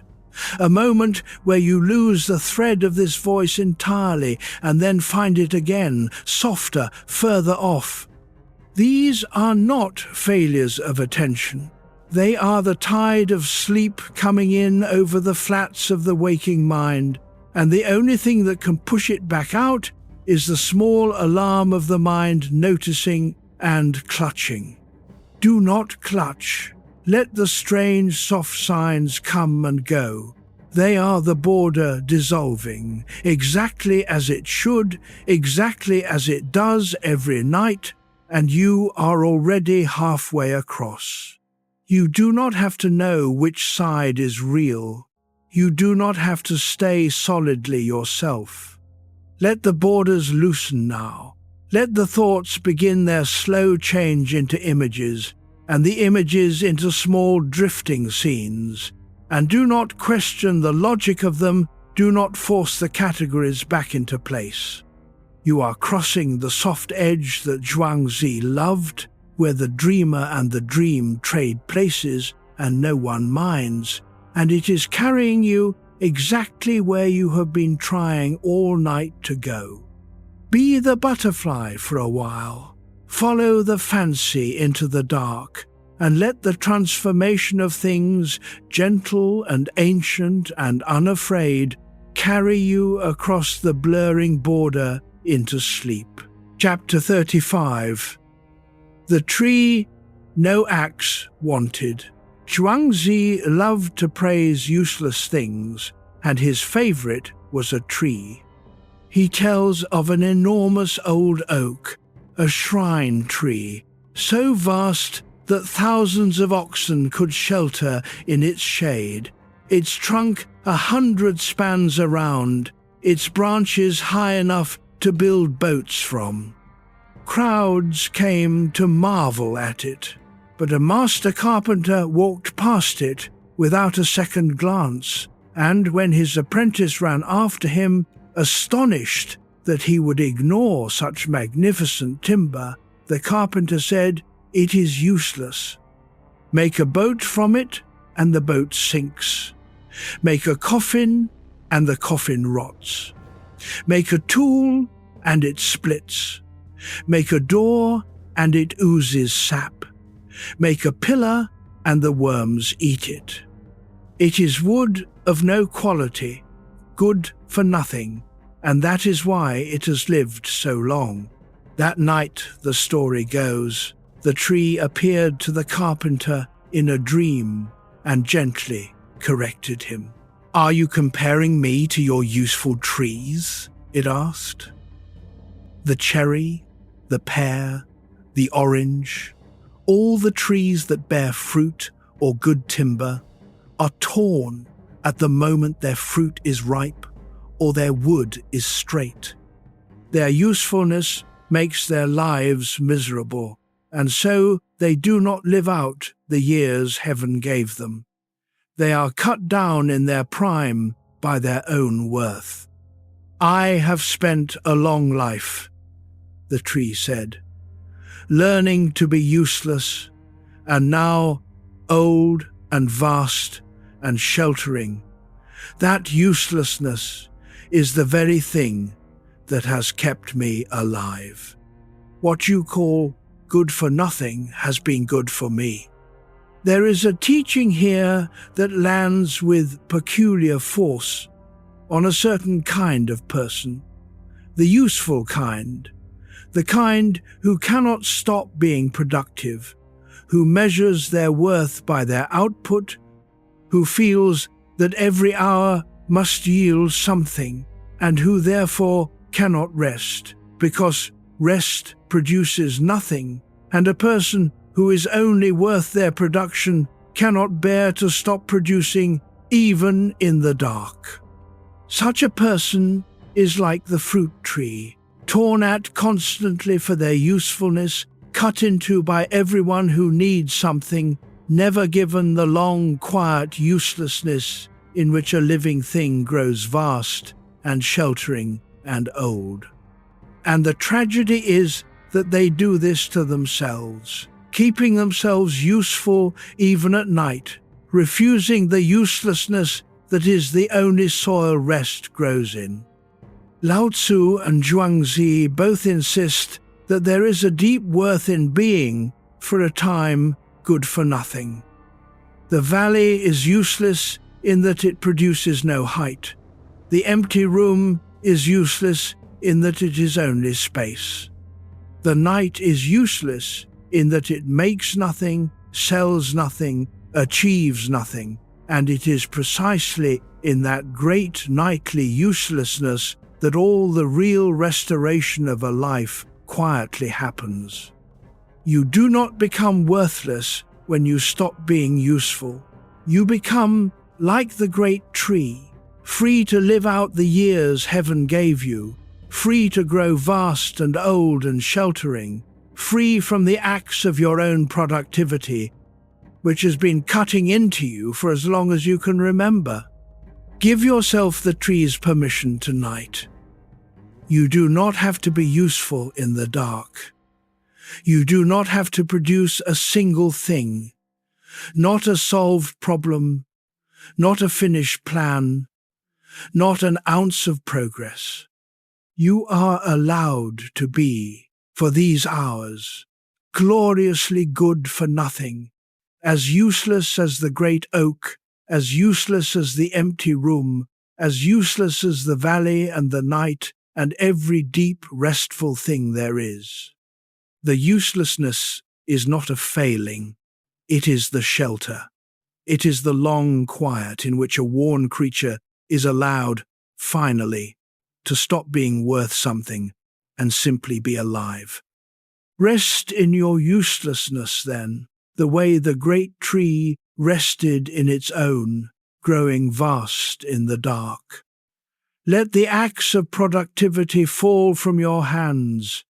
You have been useful enough, cut into enough, torn at enough for one day, and the night is asking nothing of you but that you stop yielding fruit for a while and let yourself be the good-for-nothing thing that lives the longest and shelters the most. There is a whole life in that uselessness, a slow, deep, unproductive life that the useful never taste, and it is the life that is waiting for you now, in the dark, if you will only stop being worth something and consent to simply be. Chapter 36, The Tail in the Mud. If you are still with me, and I think some part of you is, drifting now more than listening, let me tell you the story of how Zhuangzi turned down the most powerful job in the land because it is the freest thing in all of Taoism, and because it is really about the choice you are making, quietly, right now, in the dark. Zhuangzi was fishing one day in the Pu River when two officials arrived from the king of Chu, sent to offer him the administration of the entire kingdom. It was the summit of worldly success, the thing every ambitious man in China spent his life climbing toward, laid at the feet of a man sitting in the mud with a fishing pole. Zhuangzi did not even turn around. "I have heard," he said, still holding his line, "that in the state of Chu there is a sacred tortoise, dead now 3,000 years, whose shell the king keeps wrapped in silk and stored in a box in the ancestral temple, brought out with great ceremony for the most important divinations. Tell me," he asked, "this tortoise, would it rather be dead, with its bones honored and revered in a temple for 3,000 years? Or would it rather be alive, dragging its tail in the mud?" The officials answered that, of course it would rather be alive, dragging its tail in the mud. "Then go away," Zhuangzi said, and turned back to his fishing. "I too will drag my tail in the mud." He chose the living mud over the honored death, the free, useless afternoon over the powerful, useful throne, and he chose it without a second's hesitation, laughing, because he understood something the ambitious officials could not. All the height they were offering him was a box in a temple, a wrapped shell, a revered and lifeless thing, and the muddy river bank where he sat with nothing was the one place a creature was actually alive. He would not trade the living mud for the honoured box. He would not exchange his free, useless, present afternoon for all the powerful, exhausting future in the world. You are being offered a version of the temple box every night, and every night you have been climbing into it. The forcing mind offers you the future, the secured tomorrow, the solved problem, the honoured achievement, and it asks you to trade the living present for it, to leave the muddy riverbank of this actual restful moment and climb up into the anxious box of what must be arranged. And you have taken the trade, again and again, lying awake in the temple of tomorrow while the living mud of the present night, warm and dark and free, went untouched beneath you. Tonight, Zhuangzi is offering you his choice. Stay in the mud, refuse the box. There is even a mercy in how the mind refuses to stay on the future when you stop feeding it. Left alone, unforced, it does not keep marching toward tomorrow. It wanders, softens, loses the thread, drifts back toward the warm present of the body and the breath, because the future was never where it wanted to be either. It was only being driven there by your insistence that tomorrow be secured tonight. Withdraw the insistence, and the mind comes home on its own, the way a tired animal let off its lead, does not run further away but turns and comes back to the fire. Let the powerful, exhausting future send its officials to the riverbank of your rest and do not even turn around. There is a deep freedom in refusing the throne of tomorrow. It is the freedom of the living tortoise over the honoured dead one, the freedom of the man fishing in the mud over the man administering a kingdom, the freedom of the present rested creature over the future secured and sleepless one. You do not have to accept the administration of tomorrow tonight. You do not have to climb into the box. You can stay right here, in the living mud of the present dark, dragging your tail in the warm ordinary now. And it is, though the ambitious world would never believe it, by far the richer place to be. So, let the officials go away. Let the future keep its throne. You are fishing in the Pooh River of this quiet night, and there is nothing you need from the kingdom of tomorrow, and no honor in its temple worth the living mud you are lying in right now. Drag your tail in it. Be alive and useless and free at the edge of the dark water, in no hurry, refusing every box, and let the powerful future administer itself without you while you rest, laughing softly with the old fisherman in the warm and living mud of the present hour. Chapter 37, Usefulness and Its Price. Let me draw together the thread that runs through the great tree and the muddy tortoise, because it holds a mercy that the useful, driven, forcing person almost never receives. Everyone knows the use of the useful, Zhuangzi wrote, but no one knows the use of the useless.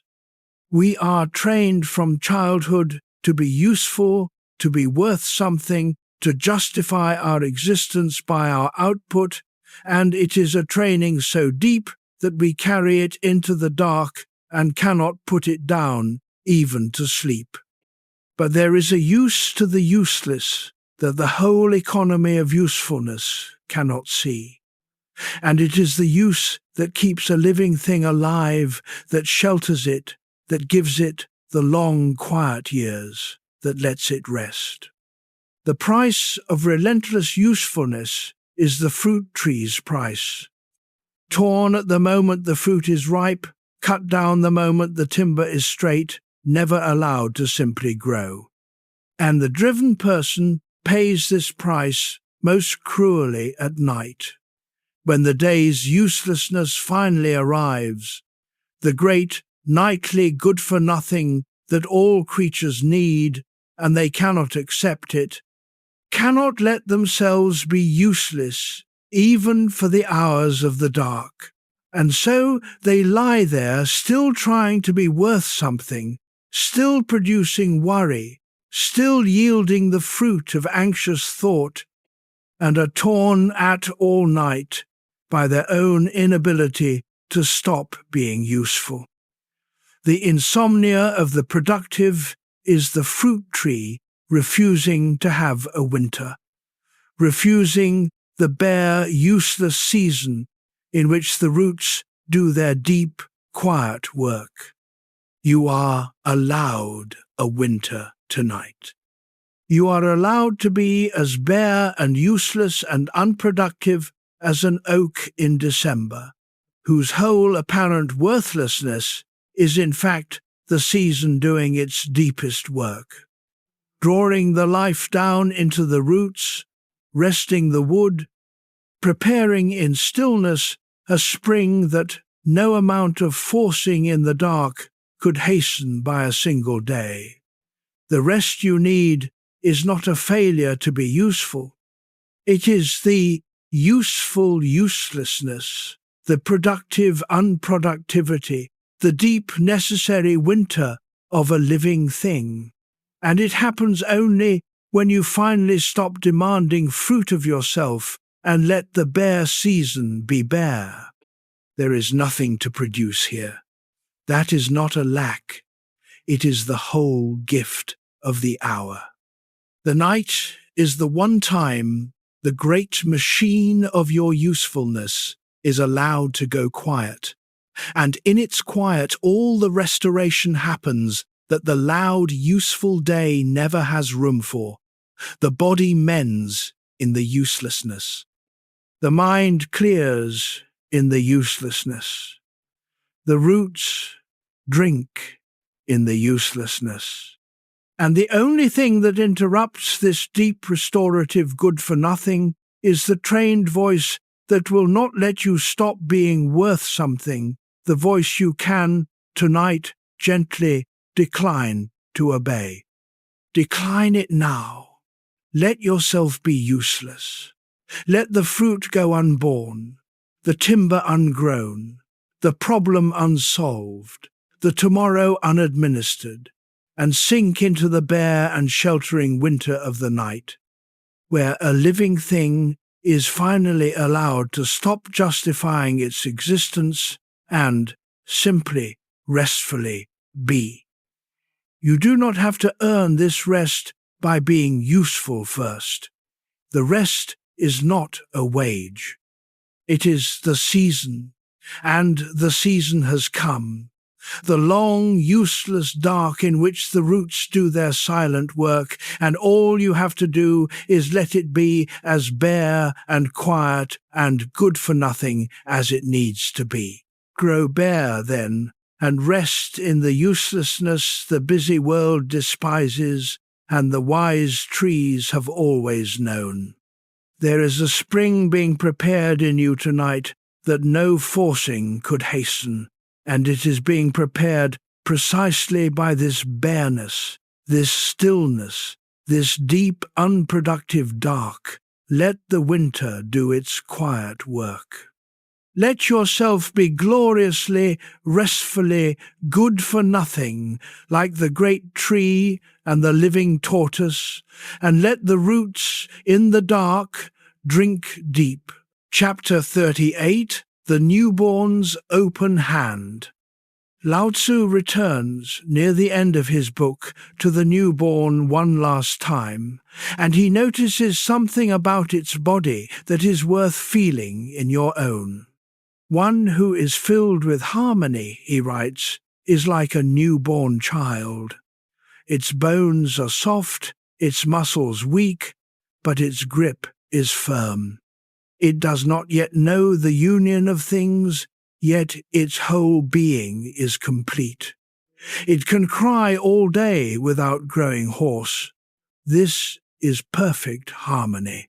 He is marveling at the effortless completeness of the infant, the way its softness is not a lack of strength, but a different and deeper kind, the way it can express itself all day without exhaustion, because nothing in it is forced. Notice the small paradox he points to.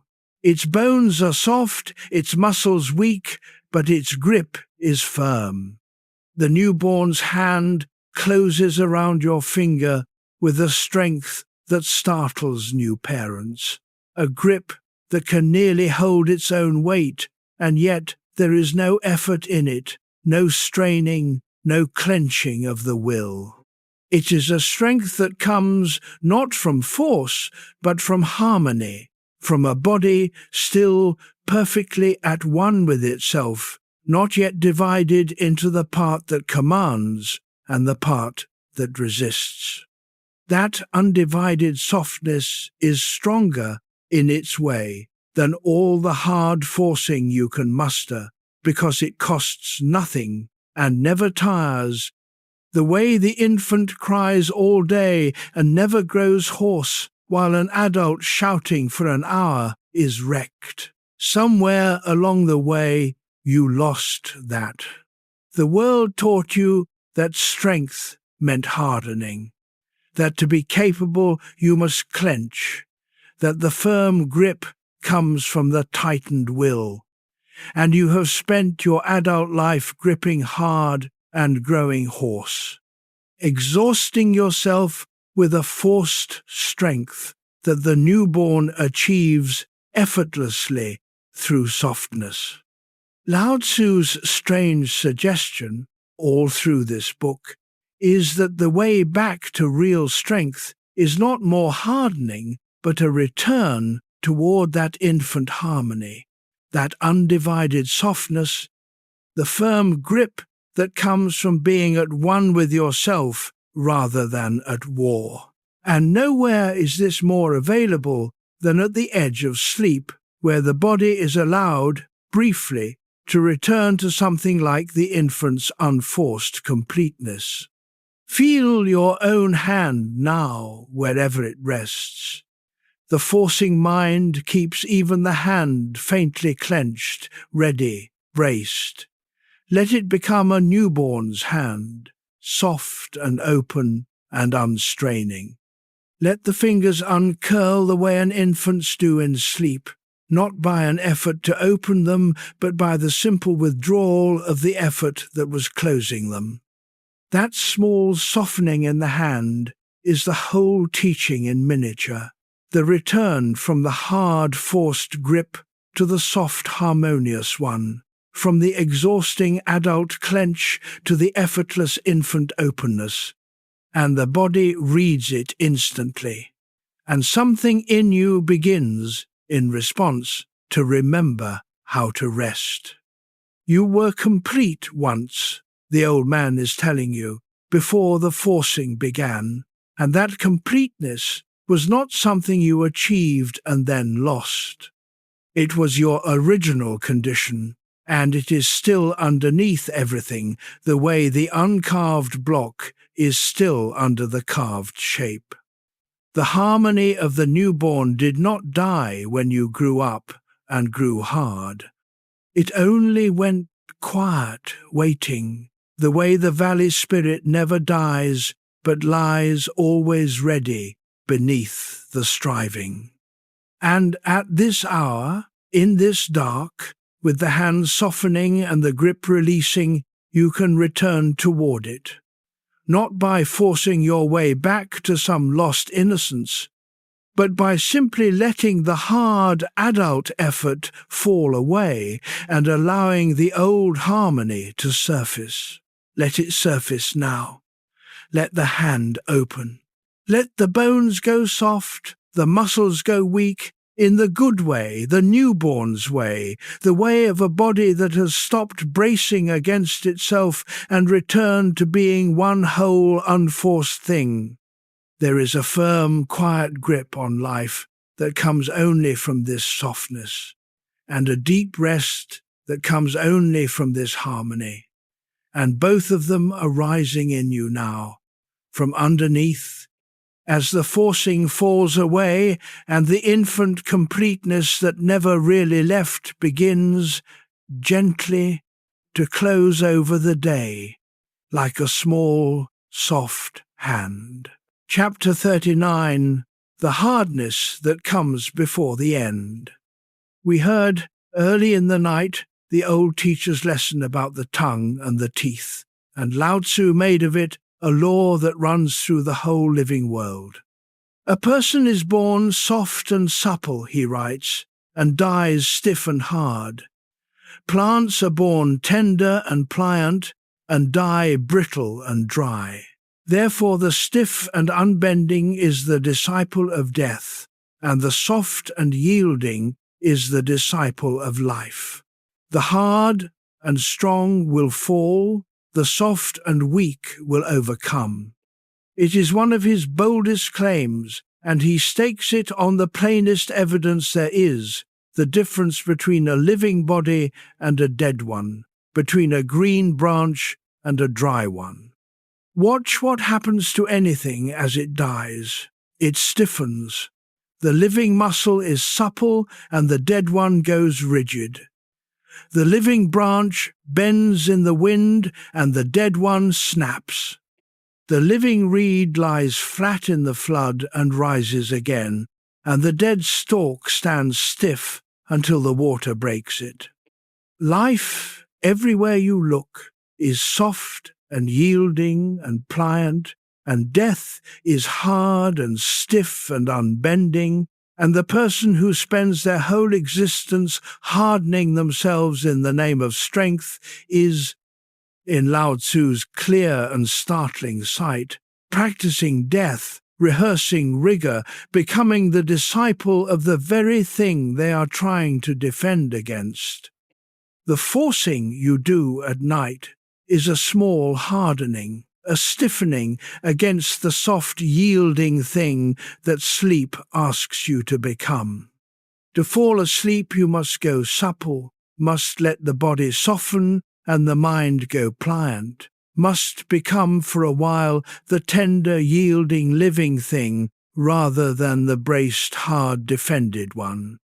And the reason the forcing mind cannot sleep is that it will not soften, will not yield, keeps itself stiff and vigilant and hard through the whole dark, practicing, without knowing it, the posture of the disciple of death, when what it longs for, rest, belongs entirely to the disciple of life, to the soft, the tender, the yielding, the pliant.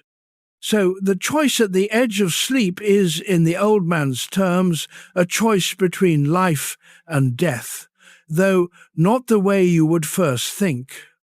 To stay hard, braced, forcing, vigilant, is the way of the stiff, dead branch, and it keeps you, ironically, awake, alert, defended, and exhausted.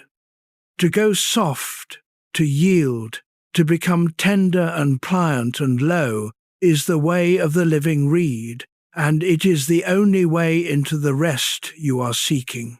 You do not sleep by hardening your resolve to sleep. You sleep by softening everything, by becoming the supple living thing that bends and yields and lies low in the flood and lets the water pass over it and rises again in the morning, unbroken.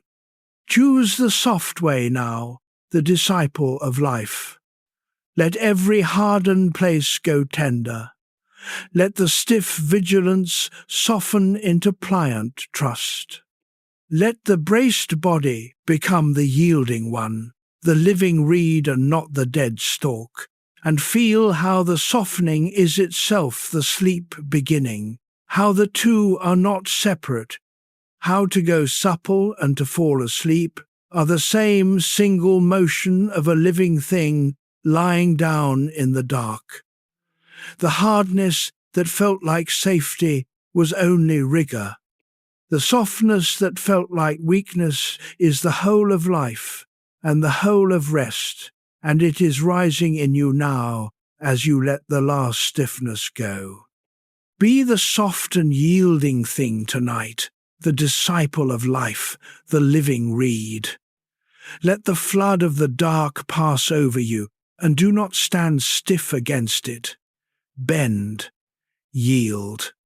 Lie low and supple and tender in the current of the night, and let it carry you unbroken, the way it carries every soft living thing that does not fight it, down through the dark and toward the morning, where the reed that yielded is still standing, green and whole, long after every stiff and forcing thing has snapped and been swept away. Chapter 40. The Supple and the Stiff.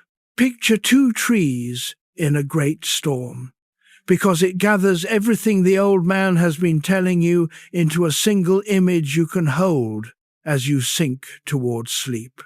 There is an old oak on the hill, huge and proud and rigid, its trunk unbending, its great limbs stiff with strength, and there is a stand of slender reeds down by the water, thin and soft and yielding, bending at the first breath of wind. When the storm comes, the strong wind that flattens the country, everyone would bet on the oak. It is the very picture of strength. The reeds look like nothing, like weakness itself, bowing flat at every gust. And when the storm has passed, the oak lies broken on the hill, its rigid limbs snapped, its proud trunk split, while the reeds, which bent all the way to the ground under every gust, stand back up, wet and whole and swaying, exactly as they were. The oak broke because it would not bend.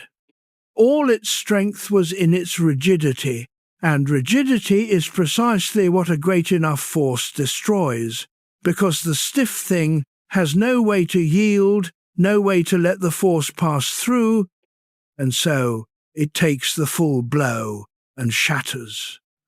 The reeds survived because they had no rigidity to defend. They met the storm by yielding to it completely, bending all the way down, offering it nothing to break. And when it passed, they simply rose again, having lost nothing, because they had refused to stand against what they could not overpower, and chose instead to bend beneath it and endure. This is the whole of Lao Tzu's counsel in one picture. Be the reed, not the oak. Survive by yielding, not by standing stiff. Your sleepless nights are storms you have been meeting like the oak. You stand rigid against them, brace your whole strength against the wakefulness, refuse to bend, and you break, again and again, snapped and split by a force that would have passed harmlessly over you if you had only known how to bow. The reed's secret is available to you, and it is not a technique but a surrender. The willingness to bend all the way down before the storm of a restless mind, to stop standing stiff against the wakefulness, and instead yield to it, lie flat beneath it, offer it nothing to break, and wait, soft and low, for it to pass, which every storm does, leaving the yielded reed whole. To bend before your own wakefulness sounds like defeat, but it is the reed's victory. It means stopping the fight. It means when the mind gusts and races, not stiffening against it, but bowing with it, letting the thought blow through and bending low and not resisting, so that the storm of thinking finds nothing rigid to snap and simply passes over the soft yielded thing you have become.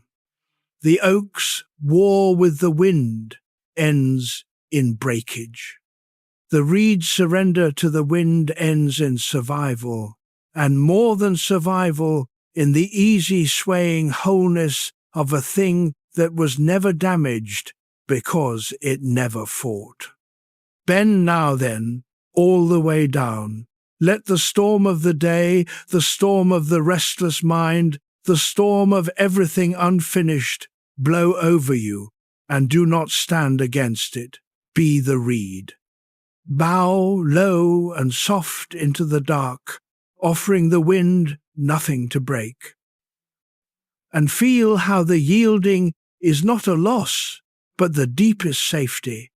How the soft bent thing is the one that endures.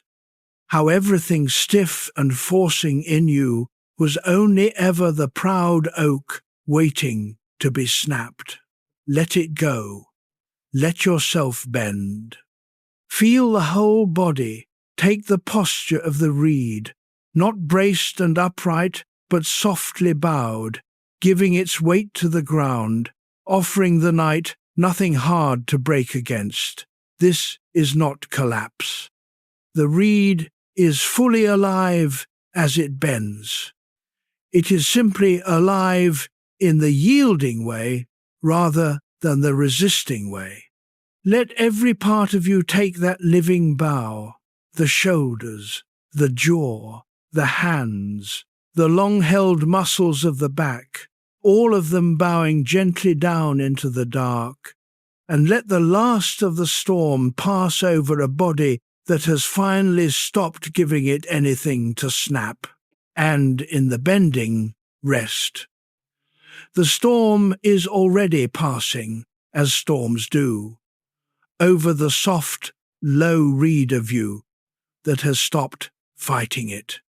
Sway gently in the last of it, wet and whole and unbroken, having survived the only way a living thing ever survives a force greater than itself, by yielding, by bending, by becoming soft and low and supple in the dark, and let the passing storm rock you, like a reed by dark water, all the way down toward the quiet where it can no longer reach you at all.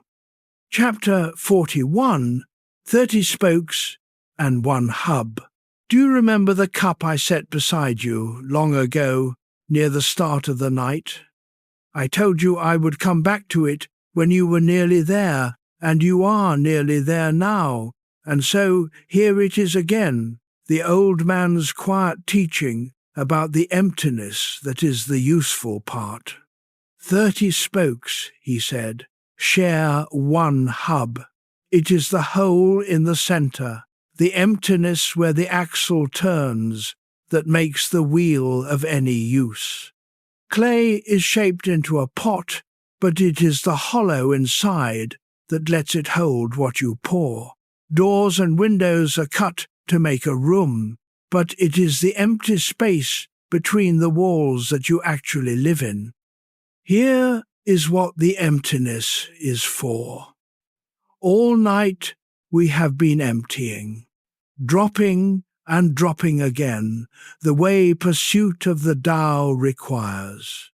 Letting go of the forcing, the wanting, the reaching, the roles, the audit, the map, the noise, and it may have felt at moments like loss, like you were giving things up, hollowing yourself out. But the old man knew 25 centuries ago what that hollow was for. The emptiness is not a lack. It is the room where the rest lives. You cannot pour sleep into a full cup.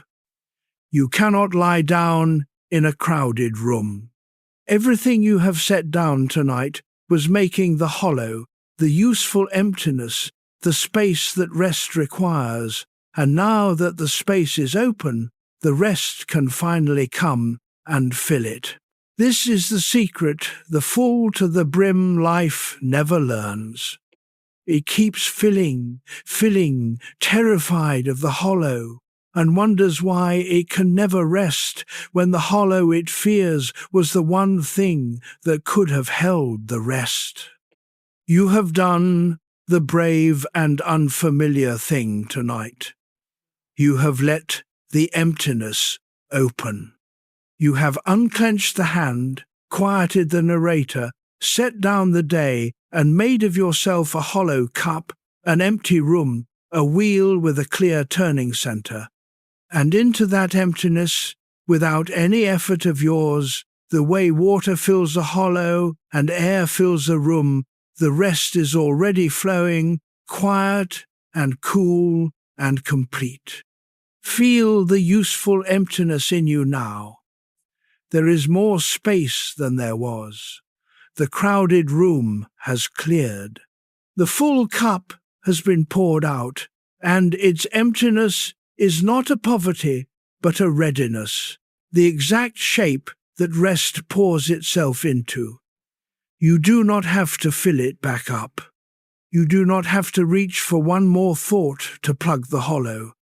Let the hollow stay open, the way the wheel's center stays open so the wheel can turn, and let the rest gather in it effortlessly, the way everything soft and restful has always gathered in the empty, low, quiet places. The emptiness was always what the cup was for. It was always what the room was for. And it was always, though you feared it, what you were for, too. At the end of a long day, when all the useful filling is set down, and the deep useful hollow opens, and the rest that needs an empty place to gather can finally, quietly gather in you. Rest in the emptiness now. It is not a lack. It is the room the whole night was making, and it is full now of the soft, dark quiet that was always going to come the moment you made it space to come into. Chapter 42. The room is the part you live in. Stay in the emptiness a little longer because it is where you are going to sleep, and I want you to feel how safe it is. You spent so many years afraid of the hollow, filling every silence, every idle hour, every open moment, because somewhere you learned that emptiness meant something was wrong, something was missing, something needed to be fixed or filled or forced into being. And tonight you have discovered, gently, that the emptiness was never wrong. It was the room. It was the part you live in. It was the useful hollow that everything solid was built around. If you are still faintly here, still floating at the soft edge of things, notice that you are already more than half in the emptiness now. The thoughts are thinner. The grip is looser. The narrator has mostly gone quiet, and the space between the words has grown wider, and you are resting in the wide, quiet space more than in the words. This is the room. This is the hollow the whole night was clearing. And you do not have to do anything in it, or make anything of it, or fill it back up. You only have to be in it the way you are in a room, simply, without effort, held by the emptiness on every side. The old man would say, you have returned to something. To the uncarved block, the plain, simple wood before the world cut it into shapes. To the newborn's undivided softness, the whole harmonious thing before the forcing began.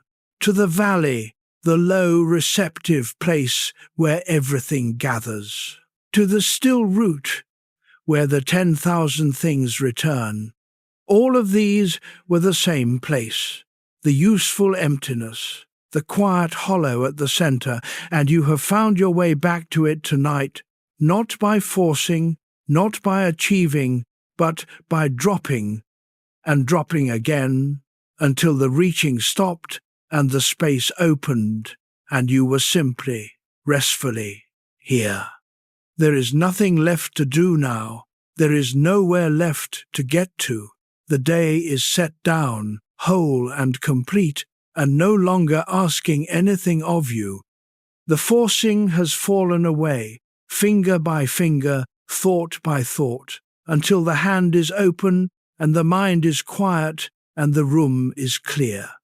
You are lying in the useful emptiness, the soft, dark hollow that rest pours itself into, and the rest is pouring in, slow and cool and complete, the way water fills the low place, the way quiet fills the emptied room, the way sleep fills a person who has finally stopped standing in its way.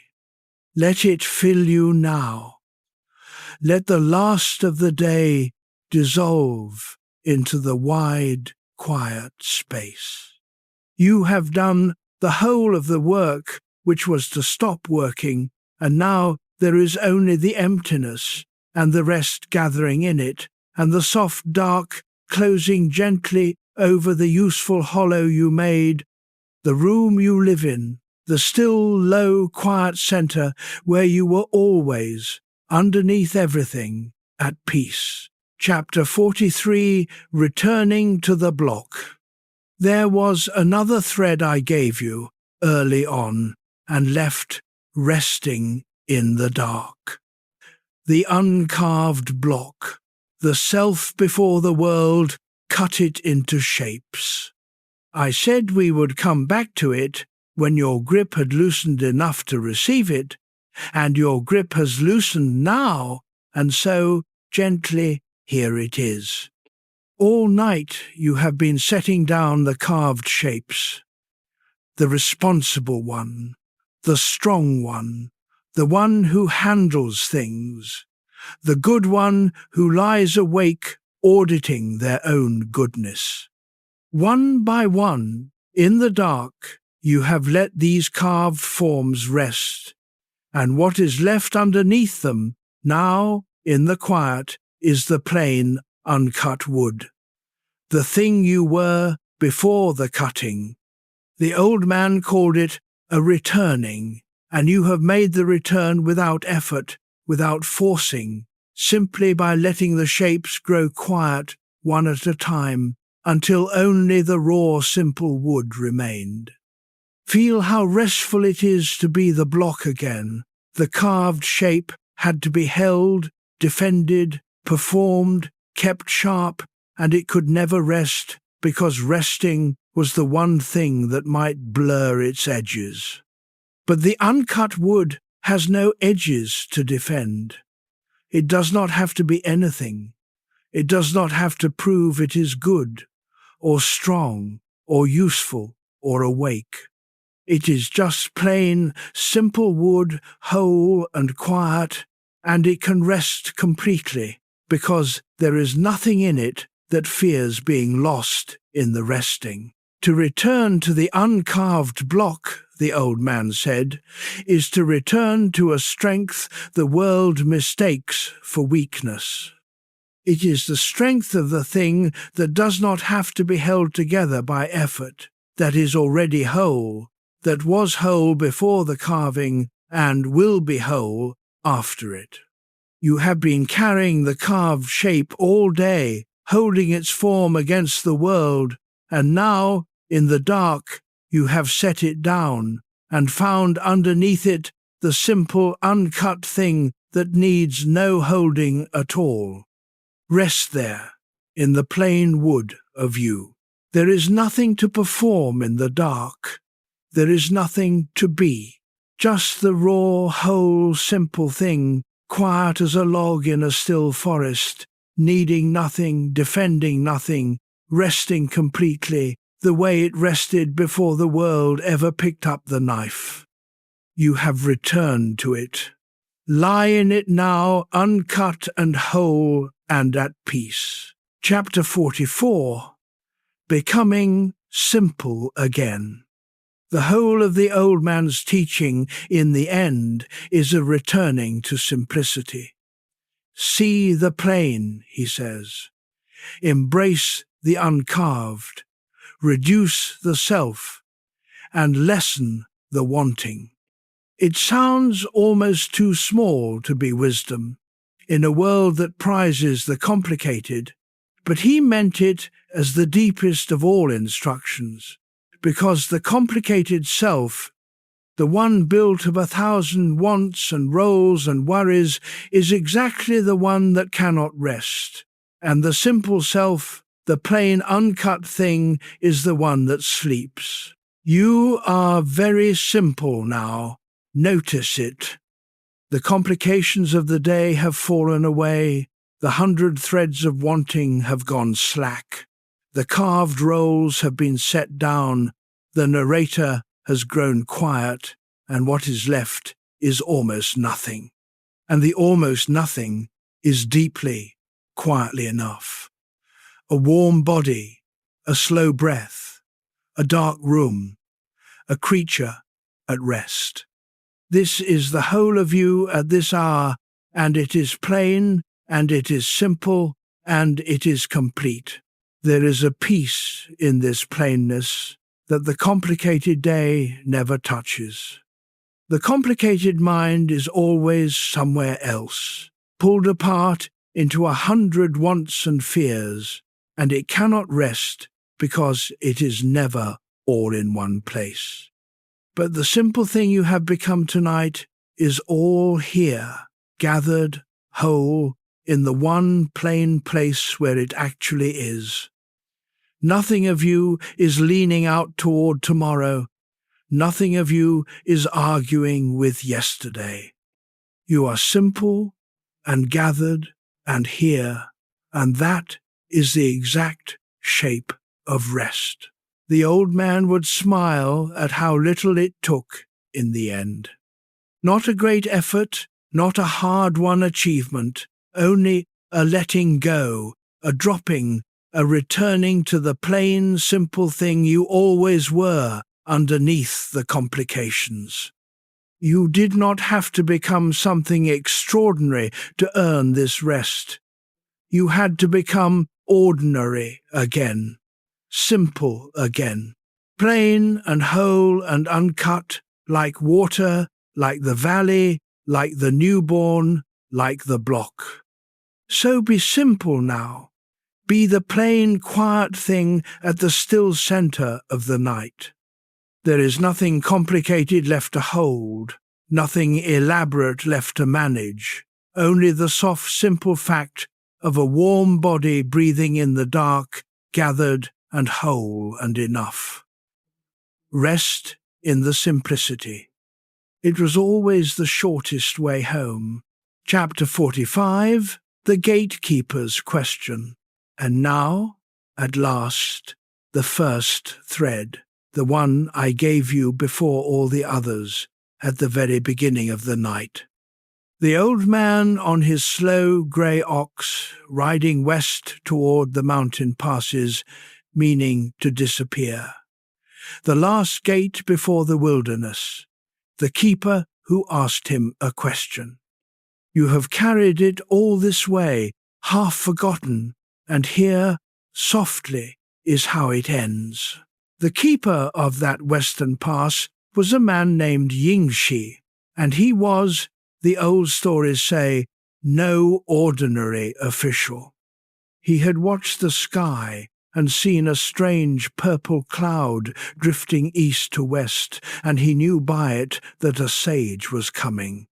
So when the old librarian arrived at the gate on his ox, quiet, unhurried, on his way out of the world, Yingxi stopped him. He would not simply let him pass. "Master," he said, You are about to withdraw from the world forever. I beg you, before you go, write down your teaching so that it is not lost with you." That was the question, the request, the gentle insistence at the gate. "Do not leave in silence. Leave us something."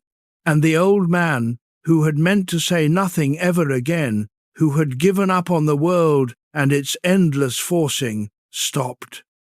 He got down from the ox.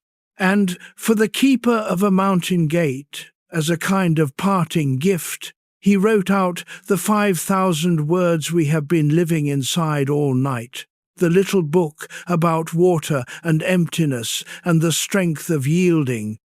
And then he handed it over and got back on his ox and rode on through the gate into the west and was never, the stories say, seen again. Everything you have heard tonight exists because a gatekeeper asked, and a silent man paused long enough to answer. The whole of it, all the water and the valleys and the uncarved wood, was a gift left at a threshold by someone on his way out of the world, for whoever might come after and need it. And here you are, 25 centuries later, in the dark, at your own threshold, the soft edge of sleep, receiving it. The old man wrote it, in the end, for exactly this. For a tired person at a gate, needing to be told they could stop forcing and lay the day down and go through. You are at the gate now. The day is behind you like the world behind the old man.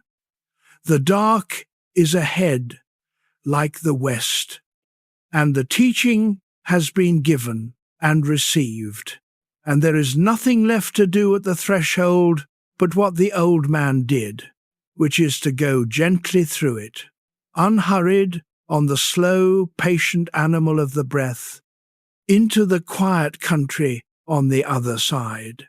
Chapter 46. The old man rides west. Watch him go, because it is the softest thing to watch as you cross over. The old man on his ox, moving slowly up the mountain road in the last of the light, smaller and smaller against the pass.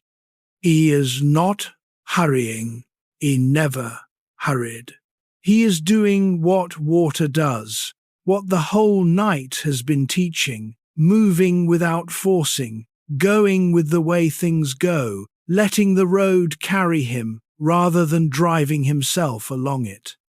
And the mountains take him in, quietly, the way the dark is taking you in now, and he grows faint and fainter and is gone. He left no monument, wanted no honor, needed no one to remember his name, and hardly anyone even knows for certain that he lived.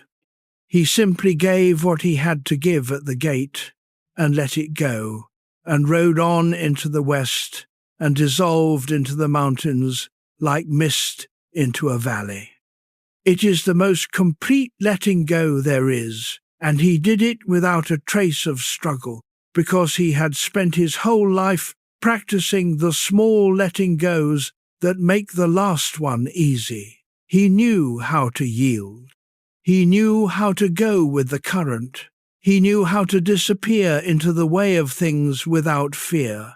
And you, tonight, have been practicing the same thing, in your small way, at your own threshold, letting go of the forcing, letting go of the day. Letting go of the wanting, the roles, the noise, the map, the grip, every one of them a small yielding, a small going with, a small dissolving into the way of things. And now, at the end, there is one more letting go, the softest of all, the one the whole night has been quietly preparing you for, to let go of waking. To ride, like the old man, gently up the darkening road into the country of sleep, and to let yourself grow faint and fainter and be carried over. There is nothing to fear in the crossing. He was not afraid. The water is not afraid when it reaches the sea.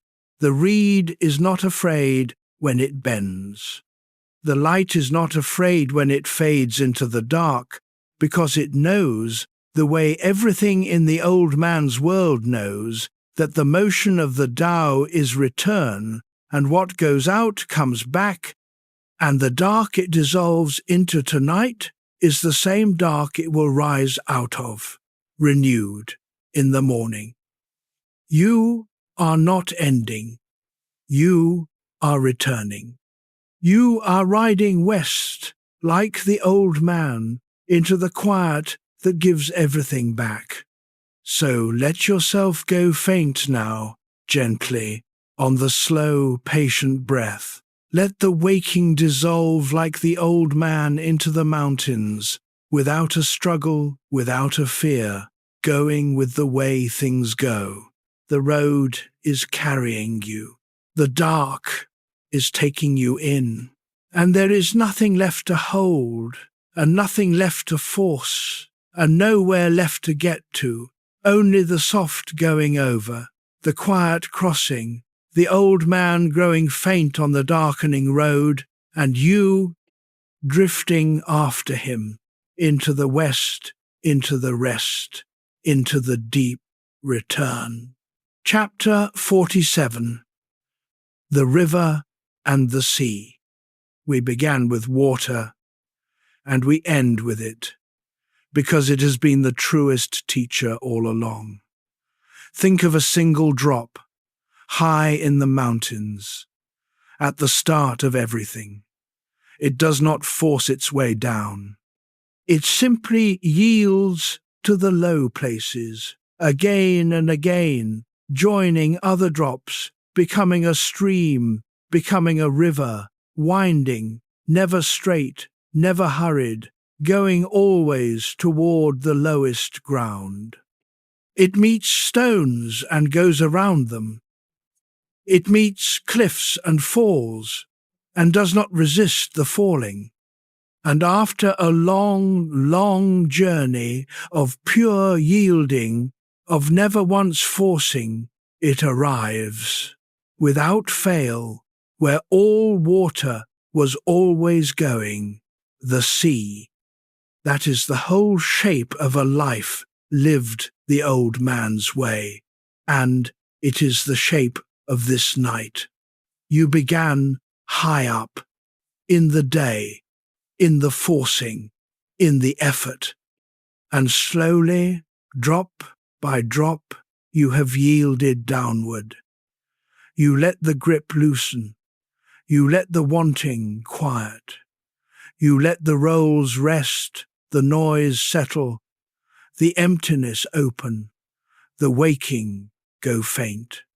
You have been water, finding the low places, all night, winding toward the sea, and now you are nearly there, nearly to the great still water where the river stops being a river and simply becomes the rest it was always flowing toward. The river does not have to force its way into the sea. It does not arrive by trying. It arrives because it never once pretended it could go anywhere but down toward the low still place, and because it never stopped yielding.